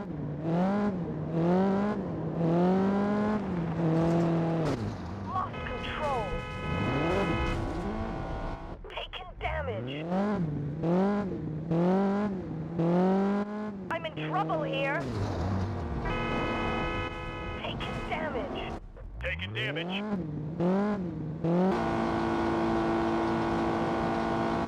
Lost control.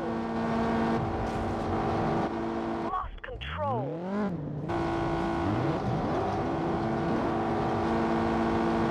Taking damage. One for the body shop.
Alrighty guys, Juiced, PS2 Episode 11. This is going to be part 1 of completing all the challenges. Episode 12 will be part 2, so get excited for that. I hope you enjoyed the opening segment there with all the fails you could possibly think of. That is basically every single fail I achieved whilst doing all these challenges. And the reason why I did all these challenges is to get 100% in the game. The only reason to do the challenges is if you want to do 100%, or else there's no point. They're not really fun, which is a little bit annoying, but there's not much I can do about that. My goal was to get 100%, which meant I had to do the challenges. So I guess I can explain the challenges for you. Basically, there are 3 different types of challenges. The first one is the lap time challenge, which is very straightforward. You have a target lap time, you have to go around the track within that target lap time. Straightforward, fair enough. The second one is the perfect lap challenge, where it's the same as the first challenge, except you can't hit the wall. So basically, same as the first challenge, but don't hit the wall, which is also pretty straightforward, pretty easy. And then the third one, you already saw with the Dodge Viper in, I'm not sure what episode it was, but it was a previous episode, is you have to go around the track maintaining a certain speed, and as you could see by the highlights, that one proved to be the most difficult for certain cars, and particularly certain corners, which is a little bit annoying, but we got it all done, which is great, fantastic. And what you'll also see in this episode is me doing a few Team v Team races. Now, the reason for these Team v Team races is because the challenges, or some of the challenges I should say, are hard to complete without upgrading the car. So this one in particular, I raced the MX-5 and tried to win the Team v Team race, only just by swerving in and out there with Maria, but we ended up winning, which was good.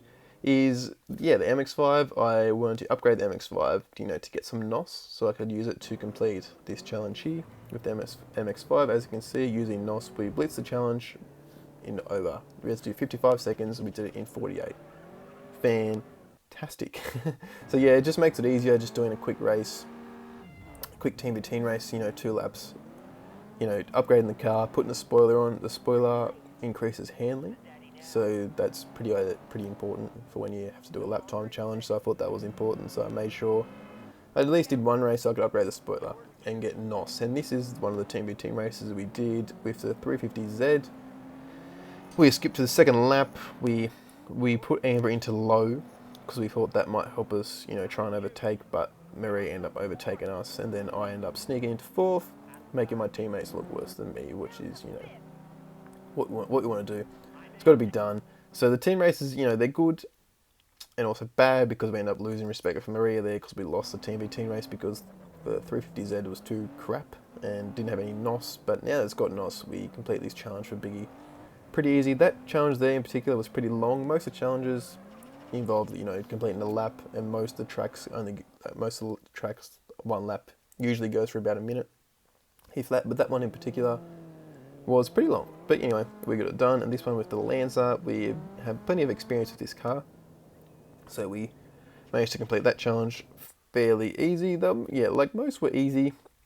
I went from like crew member to crew member, so basically the easiest ones were at the start with TK and Biggie and even Sue, and then the more difficult ones were when we get to Papa and Carlos, and you saw the one with the Firebird, me hitting the wall several times or not maintaining the speed. That was the challenge with Papa.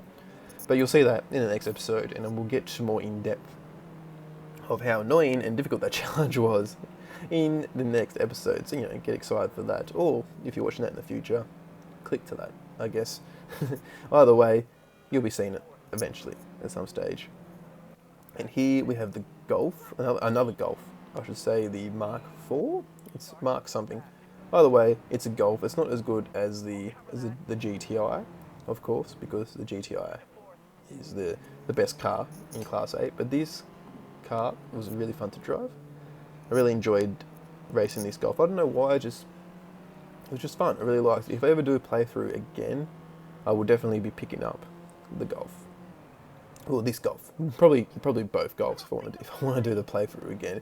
If you guys haven't done a playthrough of this game, I recommend using the golf as well. Well, both golfs again. It's actually an interesting question. Let me know, guys, if you've played through this game, because I assume most people that are watching this content are watching it for nostalgia reasons. They've played the game, or they used to have the game on their PS2, and then they, traded in their PS2 for a PS3, and now they're stuck without having Juiced, which is pretty unfortunate. But yeah, I ended up buying. Well, I kept my PS2, but I ended up buying Juiced again just so I could play it because of COVID. Thanks to COVID, we're here watching Juiced. So yeah, let me know what your situation is while you're watching this. If you surely not watching it for me, it can't be that. But yeah, it's either my assuming is you used to play the game and you're watching it for nostalgia fun reasons. Also in this episode, we have a sneaky host challenge from Melody. We have 1,000 respect from her, which is great, all good. We used a 3000 GT. We gave it to Amber, who's probably one of our best drivers. And usually the crew challenge, they use trash cars, but that time Melody decided to use a Lancer to keep us on my toes and not allow me to go have a break whilst the host challenge is on. But it's all good, she ended up winning. We also completed that challenge with the Integra, which also allows us to do the host challenge with Sue, who we absolutely destroyed by a pretty high margin. We had Vito destroy Sue. Is it a Firebird? I think it's a Firebird. We had a Lancer, and we took it down quite easily. So we're nearly halfway there. Once we beat Maria's challenges, we're halfway there. And this is, I believe, the first Supra gameplay you guys have seen in this playthrough. The Supra, it's a cool car. It's cool on other games. It's not very good in this game. It's pretty damn trash on this game. It's not even good for show-offs. The Skylines is probably the best for show-offs, as you guys know. But this challenge for the Supra has come in handy, because this is basically how I ended up getting respect with Maria. Basically, this challenge is drive in a circle and stay above 225 kilometers per hour. So yeah, this one was easy. And another thing that the challenges is you get 50 respect each time you complete the challenge. So if you guys are following on, basically you could just keep doing this race around and around in circles, complete this challenge, and you'll continuously get 50 respect. Now, that is handy because we need a lot more respect to get 1,000 respect with Maria. So what did I do? I just kept doing this challenge over and over again to get 1,000 respect with Maria. But I also thought we might, deck out our Supra, make it look probably worse. I don't know, you guys can be the judge of that if I made it look worse or better. But there was also 2 other challenges to complete with Maria. The other one was with the Paul Walker Eclipse. This one was pretty straightforward. I don't think we failed at this one. Got it done. The Eclipse is a great car, pretty easy to use, pretty easy to control. So we easily completed that challenge. And then we had to buy a Mustang, as you can see here, which is a pretty trash car. And we gave this, oh no, I'm driving this? Yeah, I'm driving it. And I managed to get into 5th there, which is good, so hopefully to win the race here. I'm confused, am I controlling this? No, yeah, it is me. I ended up coming last somehow. I ended up failing. But the main point of that is that the Mustang is trash. We had to complete a challenge for Maria to upgrade the Mustang. And we managed to do it, obviously, that's why you've seen it, but judging by the fail compilation that you guys saw at the start, it was pretty difficult. The car is sort of hard to handle, and yeah, I just probably, if I did a few more races and unlocked better parts for it, would have been a lot easier, but tried to do it, finally doing one race without upgrading it, and yeah, we ended up doing it. And the last thing you'll see in this episode is me doing the Super Challenge one more time, and with my crazy editing skills, you'll see the respect keep going up and up and up, because I had to do this challenge several times to get 1,000 respect with Maria, but hey ho, we ended up doing it. So guys, hope you enjoyed this episode. Next episode will be the rest of the challenges. See you then.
Well guys, episode 12 of Juiced on the PS2 and also episode 2 or part 2 of the challenge series. So yeah, hope you guys have been enjoying the series so far.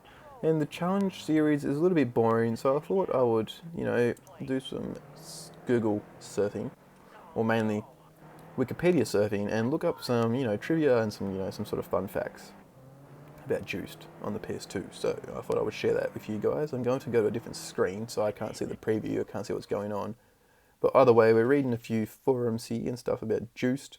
The first one I'm reading off is Wikipedia. I don't know if you can get plagiarism for this or not, but either way, we're going to read through it. If you guys want to, here's your reference. Type in Juiced PS2 Wikipedia, and it will come up. And this is basically what I'm reading the notes off. The only really piece of interesting trivia is that it was developed by THQ, but not originally. It was developed by Acclaim, who was the original publisher. They went bankrupt, so this delayed the release for Juiced. So THQ acquired the rights for it, which is great for them. Good for you, THQ. And really, from what I'm reading here, the game offers different modes, including career and arcade, that present the player with challenges of increasing difficulty. I mean, that's a lie. It's a pretty easy game. It went to number 1 in the United Kingdom for MCV sales charts, whatever that is. The first version sold 2.5 million units. So, judging by that, there's a demographic for this game. There's people watching the game, which is good. And I've just clicked back to the preview screen, and I've just watched, was it Vito?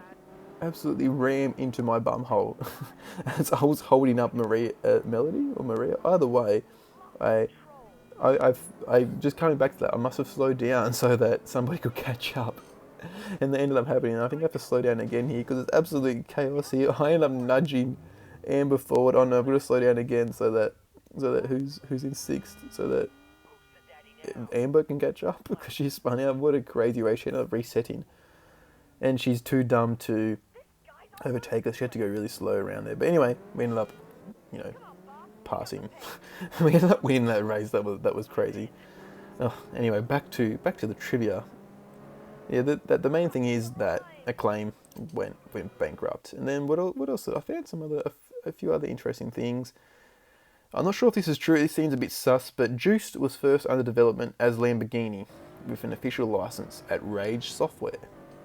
The game was to feature an entire range of Lamborghini cars, past and present, with help and assistance from Lamborghini's chief designers and technicians. Unfortunately, it was canned 6 weeks before release when the development studio collapsed. And so basically, it could have had some mad Lamborghini licensing, which is cool, but didn't end up getting that. But apparently, the game is a lot better. So I was reading an IGN review, and they played the Acclaim version of the game before THQ picked it up, and apparently it is quite terrible. So luckily we don't have that. We have the THQ version, which is pretty cool. It would be cool to somehow find the Acclaim version. I'd love to do a playthrough of that with you guys. If anyone knows a way to get that, if anyone's got some sneaky dark web links for me to download or something, I will definitely do a playthrough of the Acclaim version. It'd be pretty cool to see what it was like originally. There was also something else I read. I've lost the page of it now, but apparently in one of the original demo versions, you could play through the career mode, but you can only pick a certain colour for your car, which I thought was interesting. I forget where I found that. Then the other thing I found was apparently the PS2 game, or the Juiced game, has an IMDb, and it has a list of the cast. And one of the guys, I'll put it on the screen, his name is Richard Brake. He voiced TK.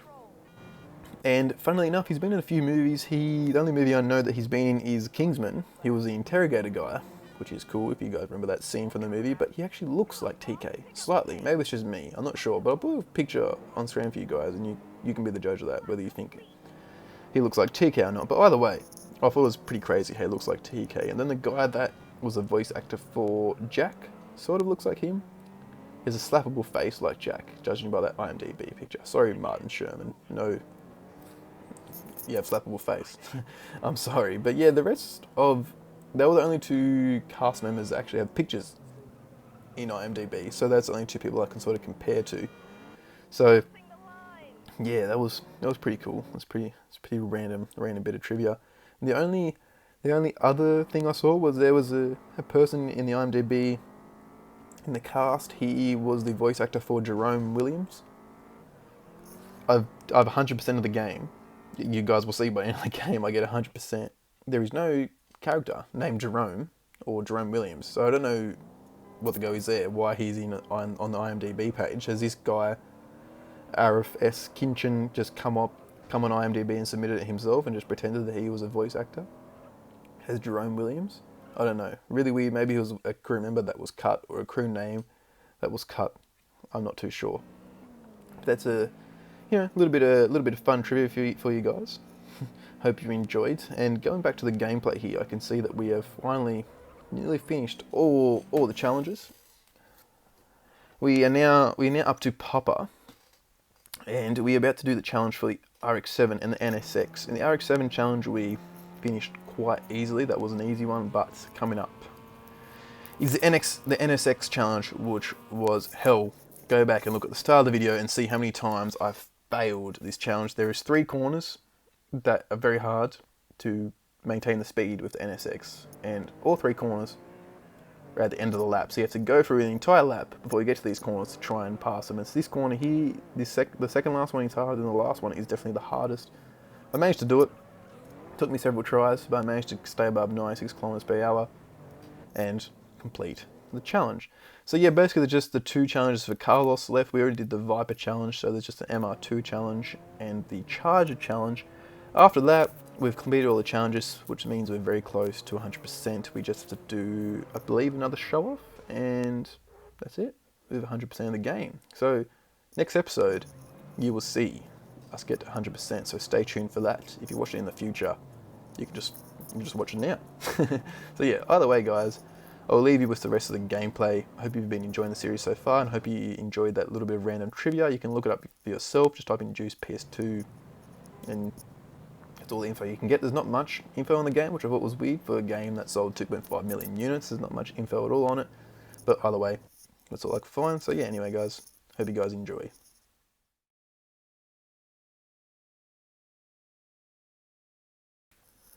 Well guys, this is the party episode. As you can see by the crazy party hat. Whoa, crazy. We get 100% on Juiced on the PS2, which was our goal for this series, for this playthrough. So, thought I'd, shake it up a bit. But now we're going to ignore the face cam. We're going to focus solely on the gameplay. We needed 1,000 respect of Sue. That's all we needed to get 100% of the game. We actually had 1,000 respect with Sue, then we had a bit of beef with her. We banged her up in some of the races, and then we lost respect for her. So I tried to upgrade the Viper and have the last thing we need for 1,000 respect to be done with the Viper, but I was too trash with the Viper. I was up to class 1, I couldn't control the damn thing. So I ended up using the NSX here, which I didn't really do too good with either. The Subi, no, not the Subi, sorry, the Skyline is definitely the best thing for show-offs, but it didn't really matter. Didn't need too much respect. 1,000 respect with Sue. Congratulations, 100% complete. Prototype mods for all cars unlocked, and also some arcade stuff. So basically, we have 100% of the game. We have unlocked prototype mods for every single car.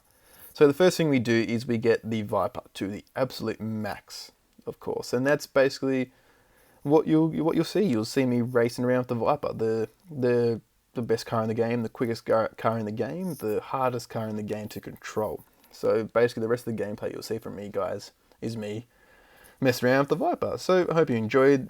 Class 1 Viper is crazy, and we still had a host challenge to complete, which was weird. I found it funny how we had 100% completed, but we haven't done a host challenge yet. It's weird that we had that before the host challenge, but either way, this is a good intro to a 100%, or outro, I guess, to a 100%. We have 2 Dodge Vipers going up against each other. My Dodge Viper and Marie's Dodge Viper, exactly the same, both prototype. Mine has high horsepower because I upgraded it.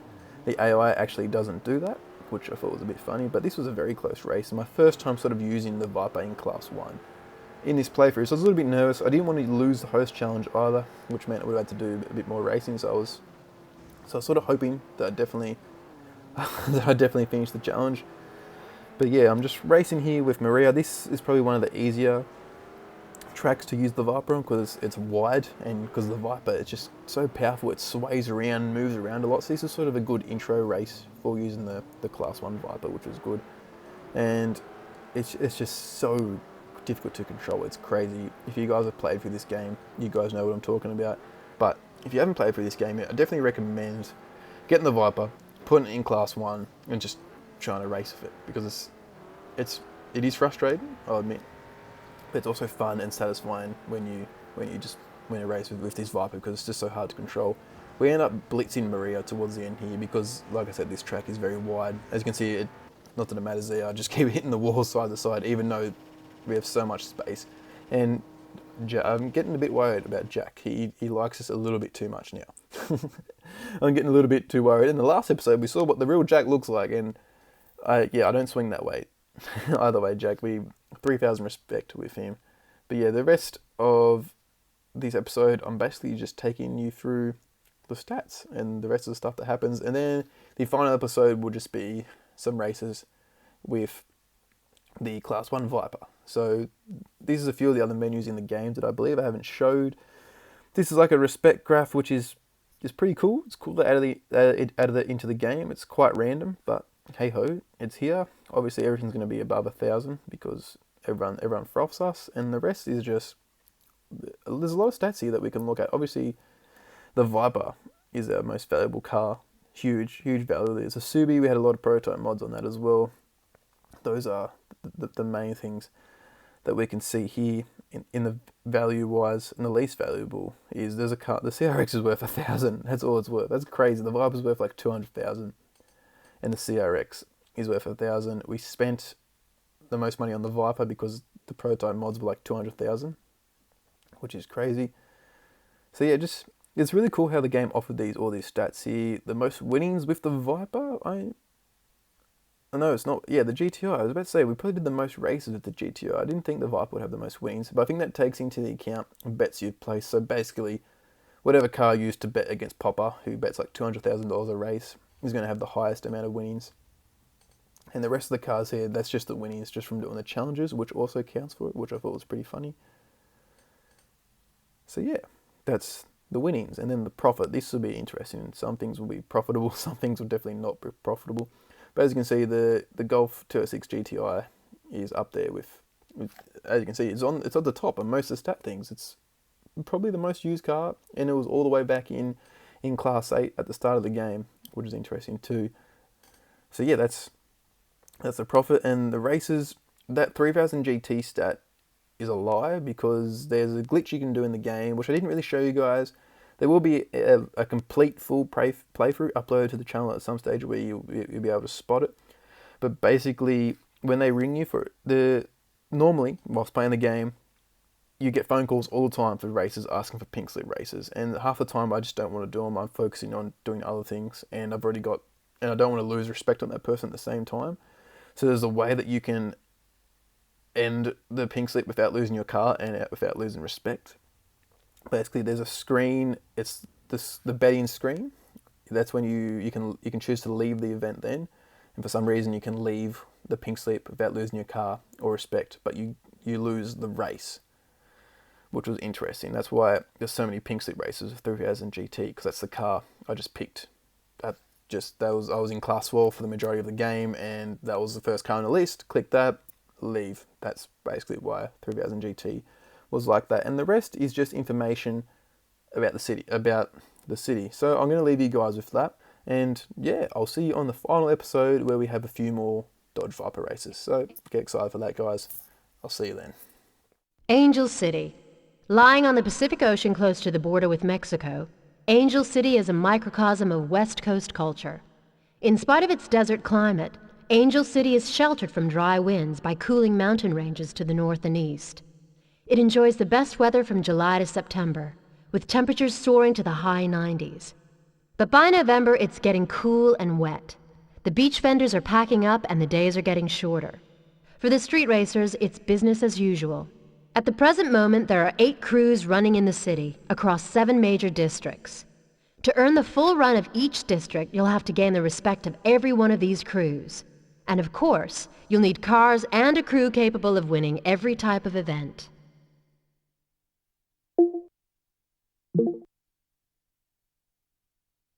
San Ricardo. If downtown is the heart of the city, San Ricardo is the main artery, connecting the wealthy Campbell Hills district with the city center. Its expensive boutiques, alternative restaurants, and bustling nightlife make it a favorite haunt of movie stars, musicians, and artists. For street racing fans, it's also the ideal place to show off your latest work of art, to be recognized and caught on camera. San Ricardo is where you'll find TK and the Urban Maulers crew.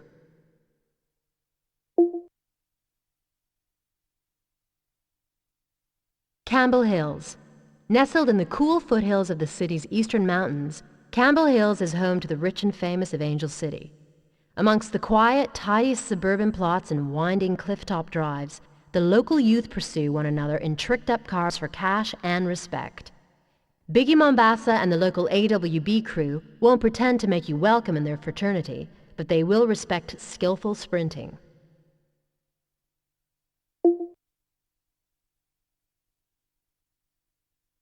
Downtown. In the downtown district beats the heart of Angel City. With its sophisticated high-rise architecture, downtown is the financial and business district crisscrossed by wide boulevards and cut through by fast underpasses and the San Gabriel River. Its cafe culture and exotic restaurants attract scores of well-off street racing fans from all over the city. They're out to see and be seen, to race and win in the center's generous streets. Downtown is home to the legendary Sue Yen and her Vixens crew.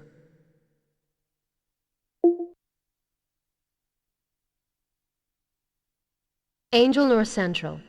Lying in the floodplain of the San Gabriel River to the east of the city, Angel North Central is famous for its oil fields and straight, quiet highways favored by the street racing community. Some of the best sprint racing takes place through the oil fields. Angel North Central is also home to Angel City Stadium and Racetrack, where street crews run organized events and sponsored race days. Angel North is home to the ladies who rule the streets, Maria and the fast girls of the Wildcats crew.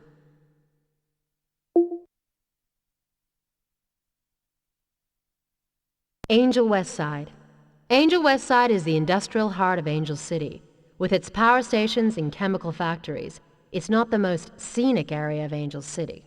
Angel West Side is the home turf of rich kid Jack Walker and the Omega Tau crew.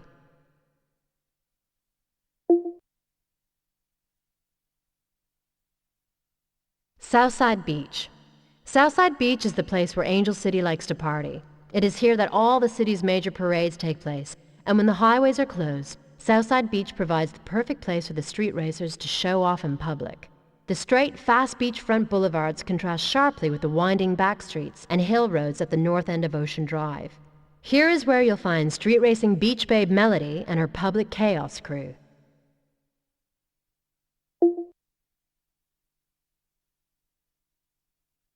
East Angel Island. Tucked away on the commercial waterfront, East Angel Island is where you'll find the city's harbor and merchant district. It is here, in the quiet streets and open docklands, that many racers prefer to indulge their passion. Access is via the city's 2 key bridges, the distinctive Blue Bay Suspension Bridge and the Old Ironsides Bridge. East Angel Island is the favorite haunt of Papa Z and his Lord's crew, street racers with a lot of interest in the import and export business.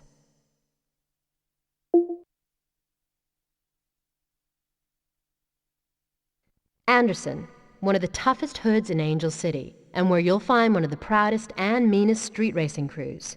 With its low-rent housing and rundown industrial areas, it's not the most attractive part of Angel City. However, if you want to break into the street racing scene, here's where you'll need to make your mark. The River Merced divides Anderson, home of the sinister Carlos and the Mean Legion crew.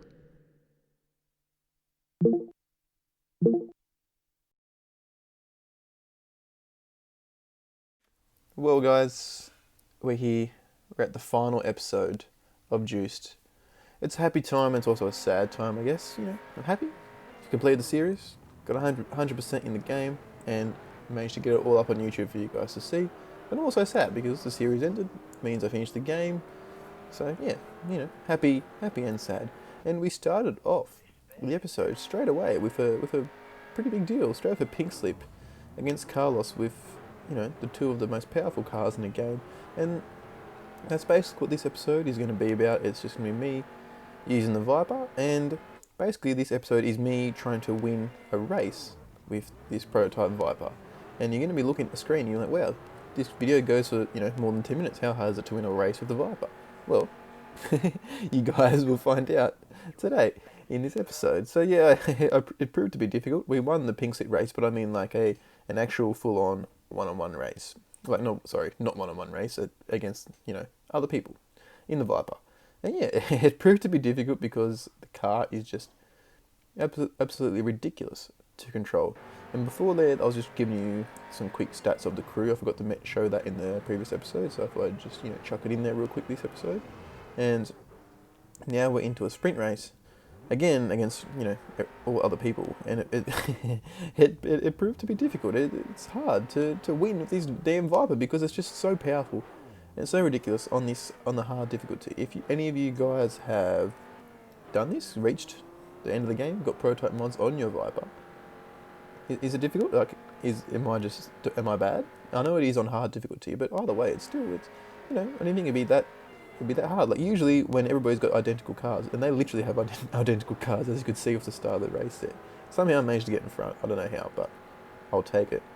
Yeah, like, let me guys know if you have this much difficulty, because, you know, you have this, like, identical cars, you'd think you should be a little bit better than the AI normally on most games. So everyone's got identical stats and whatever on the same car, but, you know, should be able to, you know, beat the AI. But it proved to be difficult here with the Viper because it's just crazy. what can I say? We don't win this race as well, so, you know, we have to move over to the next race. And now we're into a host challenge from Pop-Up, which news to me. I thought that we're 100% in the game, so I didn't think this would be a thing. But yeah, apparently, I think that happened in the last episode as well, actually. Yeah, even if you're 100% in the game, you can still get caught up about the host challenge. And if you guys are wondering, if you complete the host challenge and then fall back under the 1,000 respect, and oh geez, that's you know, if that was a show-off event, I would have been getting some money there. But yeah, if you complete the host challenge, not show-off challenge, and then you go back down to from 1,000, so you bang them up in a race and go down to 950 or something like that. You don't have to redo the host challenge. That was with Sue that happened. So that's handy. But now we're officially no other challenges left in the game, and now we're going to do a team v team race. I'm going to put Vito and myself in the two Vipers, and then let's see how we go. Unfortunately, we start at the back of the grid, as you can see by those that's just there. 3, 2, 1, go. How we go? And Vito, how's he going to go here? I'm going to put him into medium. Sort of annoying because the AI is really weird at overtaking, and everyone just bunched up together there. So I can easily maneuver, but for some reason the AI all just stick behind each other. But I guess that's like that in most racing games. It reminds me of Formula 1 racing games, the way that the AI stuck behind each other. And I had a feeling that there's no way Vito was going to be able to creep up into first, so I thought I would back up the pack a bit from first place so Vito could go ahead. But he's AI as well. He's just as dumb as everybody else. So, you know, that's a little bit annoying. So I'm trying to go slow so Vito can catch up. All he's doing is by damaging everybody. So yeah, I'm easily in front here, which is good. So this race gave me confidence for, you know, winning a race with the Viper, because this proved to be quite easy to stay in front at this stage if I can drive. But I'm too fixated. Oh geez. I'm too fixated on trying to get Vito to get in front. And now we're not in the worst position here. We are 4th. If I can get Vito in front of this guy in front of me, it's either Carlos or his teammate, then we will be winning the race. But it proves to be difficult. Even though those two guys, even if they win the race by, you know, any time minute, it won't actually matter. And then I accidentally hit him. Now we have the nitrous leak, and we didn't really see him too much. Vito, we're on a team, man. Yeah, you don't really see too much damage in this game, this playthrough. You wouldn't have seen much at all, but as I mentioned probably several episodes ago, that the main time that you see damage and Vito's wiped out, that is fantastic, Vito. Thank you so much. The main time that you see damage is with the Viper, and you guys are experiencing it yourself. And judging by the gameplay, it mustn't have come up on the screen, or I missed it. I now have steering damage, which isn't ideal because it's very, very hard to... Yeah, there's a steering damage there. Okay, maybe I was just really bad at driving. But now I have steering damage, and it's going to be even harder to control the car. And if all those guys wiped out, and Vito's still in 6th, he's probably so far behind. And with steering damage, and there's still another whole lap to go, I knew there was no chance of me catching up. So I believe I abandoned the race here. And yeah, I'll abandon the race here, quit. So yeah, there was no hope. We just lost respect with everybody because we smashed into absolutely everybody. Luckily, we didn't go under 1,000. You know, not that it really matters, I've already completed the game. But, you know, it's still cool to keep everything at over 1,000 so it stays at 100% when I finish the game. And now I upgraded this Viper to have top speed fully. This is the Viper we won off Carlos. And now we have... Carlos wants a pink slip. Okay. It looks like we're trying to get a third Viper. It's crazy. Like, yeah, when you get to this stage of the game, you can just farm Vipers, apparently. Because I don't know why... In my earlier playthroughs of this game, Oh no, Carlos he's taken us. In my earlier playthroughs of this game, if you had a Class 1 car, even a Class 1 Viper, you still get pink slip races against cars that aren't the Viper, like the Corvette or the Charger. But for some reason, when it's prototype and has that much horsepower, maybe the game only puts you up against other Vipers. I don't know, because every other race that I do from now on is just Viper v Viper v Viper v Viper, and we quite easily win another one by the looks of things. I got him on the start here, and he's not catching. So I think the top speed modification made a difference. And now this race is a prototype cars only race. It's one of the biggest races. If it was a prototype race on Carlos's turf, that's probably like the ultimate one that you can win because it's probably the biggest amount of prize money. So, but still, I wanted to try and win this one, obviously, because that was my goal, to win a race with the Viper. But it's damn difficult because it's just, like I've said the entire time, it's just ridiculous to control. But hopefully we can, you know, try and do so in this race, and you know, we'll see what happens. And we've already got a nitrous leak, so it's not an ideal start. It just means we're even closer to the steering damage, which then basically makes the car more or less uncontrollable, and it's just super frustrating. It's frustrating enough driving the car normally because it just sways everywhere. It's got so much power, but with the steering damage, it's even worse. So yeah, hopefully we can, you know, bounce back and get in front of these 3 cars up ahead, or they can just spin out one by one. Either way, I'll accept it. I'll accept a win. I'll take a win, any win at this stage. So yeah, the last episode, guys. I hope you enjoyed the series. Let me know in the comments how you felt about the series, because you know, feedback's always important. Like if you enjoy the face cam, if you enjoy the commentaries, maybe you prefer not to have any talking over the game. I'm not really too sure. Let me know how you guys feel. I am gonna upload a complete, like, full, instead of having like each episode, I think because this is episode 14, I will upload it as one whole thing, like just all my commentaries cut in one. So you guys, that might be what you're watching right now, whoever this viewer is, and that will go for about 3 hours, I think, or something like that. So it's going to be a big render and a big upload. But yeah, I'll have these episodes in the short 10v10 thing, and also in bulk, and also planning to upload my entire playthrough of the game. So I've recorded every single time I played this game, no stopping in recordings or anything like that. I've recorded the entire time, and I've shared that with you guys. But just, yeah, so no cutting, no, like the entire race of each and every single race in its entirety, even the first few races, which are pretty boring. I'm going to upload that, and I think that's about, I haven't actually put that together yet. I've tried to do this commentary first, but we've spun out here. But that is about 9 to 10 hours, so that's going to take a long time to render and to upload. But you know, you guys will see that eventually, or maybe you've already seen that and you're watching this. I'm not too sure, but either way, that will be there eventually for you guys to enjoy. And not having the best time here, trying to catch back up. We managed to get in first, and then we blew it. And do we have steering damage yet? Because I know we get steering damage in this race. I remember this race because it's really frustrating. And it looks like we do, judging by the way that I'm driving the car. So yeah, hopefully we can catch up to Carlos here. When you watch the race, when you watch this back, you can tell that Carlos is definitely the best driver because he's always ahead. I know he always starts up front for some reason. They always put him up ahead. I'm not sure if that's because he has the best stats, but he's always ahead, which it doesn't help, or it helps him, I should say. But yeah, if you can beat him in a Class 1 car in a proper race like this, you've pretty much done all there is to do in the game. And also, if there's anything else you want me to cover in this game, like the arcade mode and stuff, I think I mentioned that in the last few episodes. But yeah, and I might, if there's some demand for it, I might cover it, or even just play some more career mode. If there's some more, there's a steering damage. Okay, so I was just driving really bad before. Now I'm going to be driving even worse. It's just a hard left that the steering damage does to you, and it's so hard to control. Then it's like impossible to turn right. It's ridiculous, and you can't even drive in a straight line. But yeah, guys, I know the arcade mode seems pretty cool. Or if there's a car you want me to test out, like fully prototype on career mode, let me know.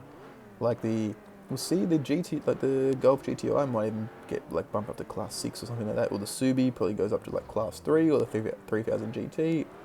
Any car, even a car that I didn't use in the playthrough that you might have used back when you played the game. Any car, let me know, and we can upload that, or we can just stick with this completed episode. And then we've spun out. Yeah, we've ruined it here. That's it. We're done. We're getting hammered. I think I quit now. It's 2 laps to go.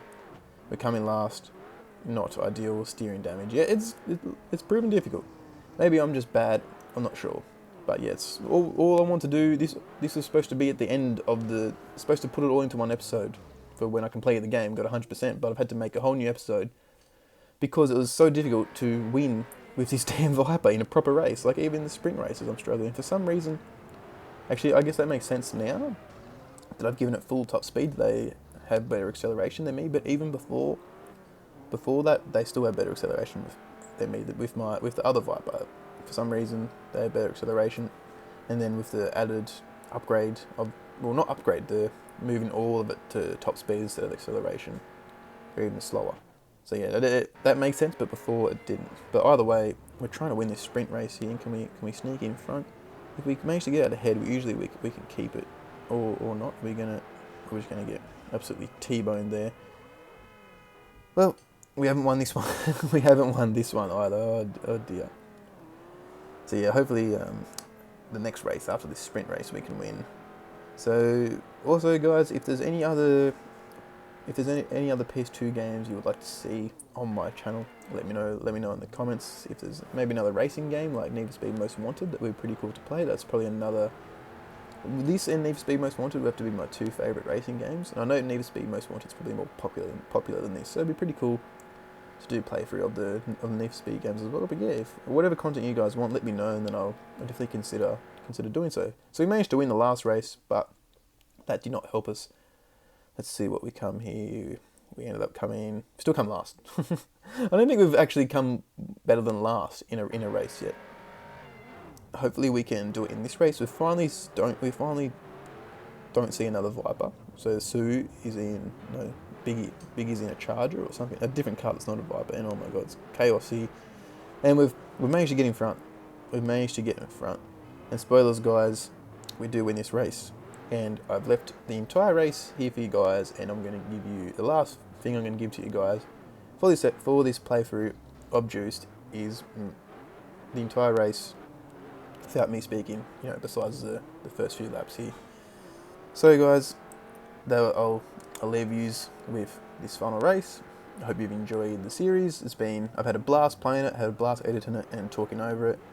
So yeah, I'll see you on the next series.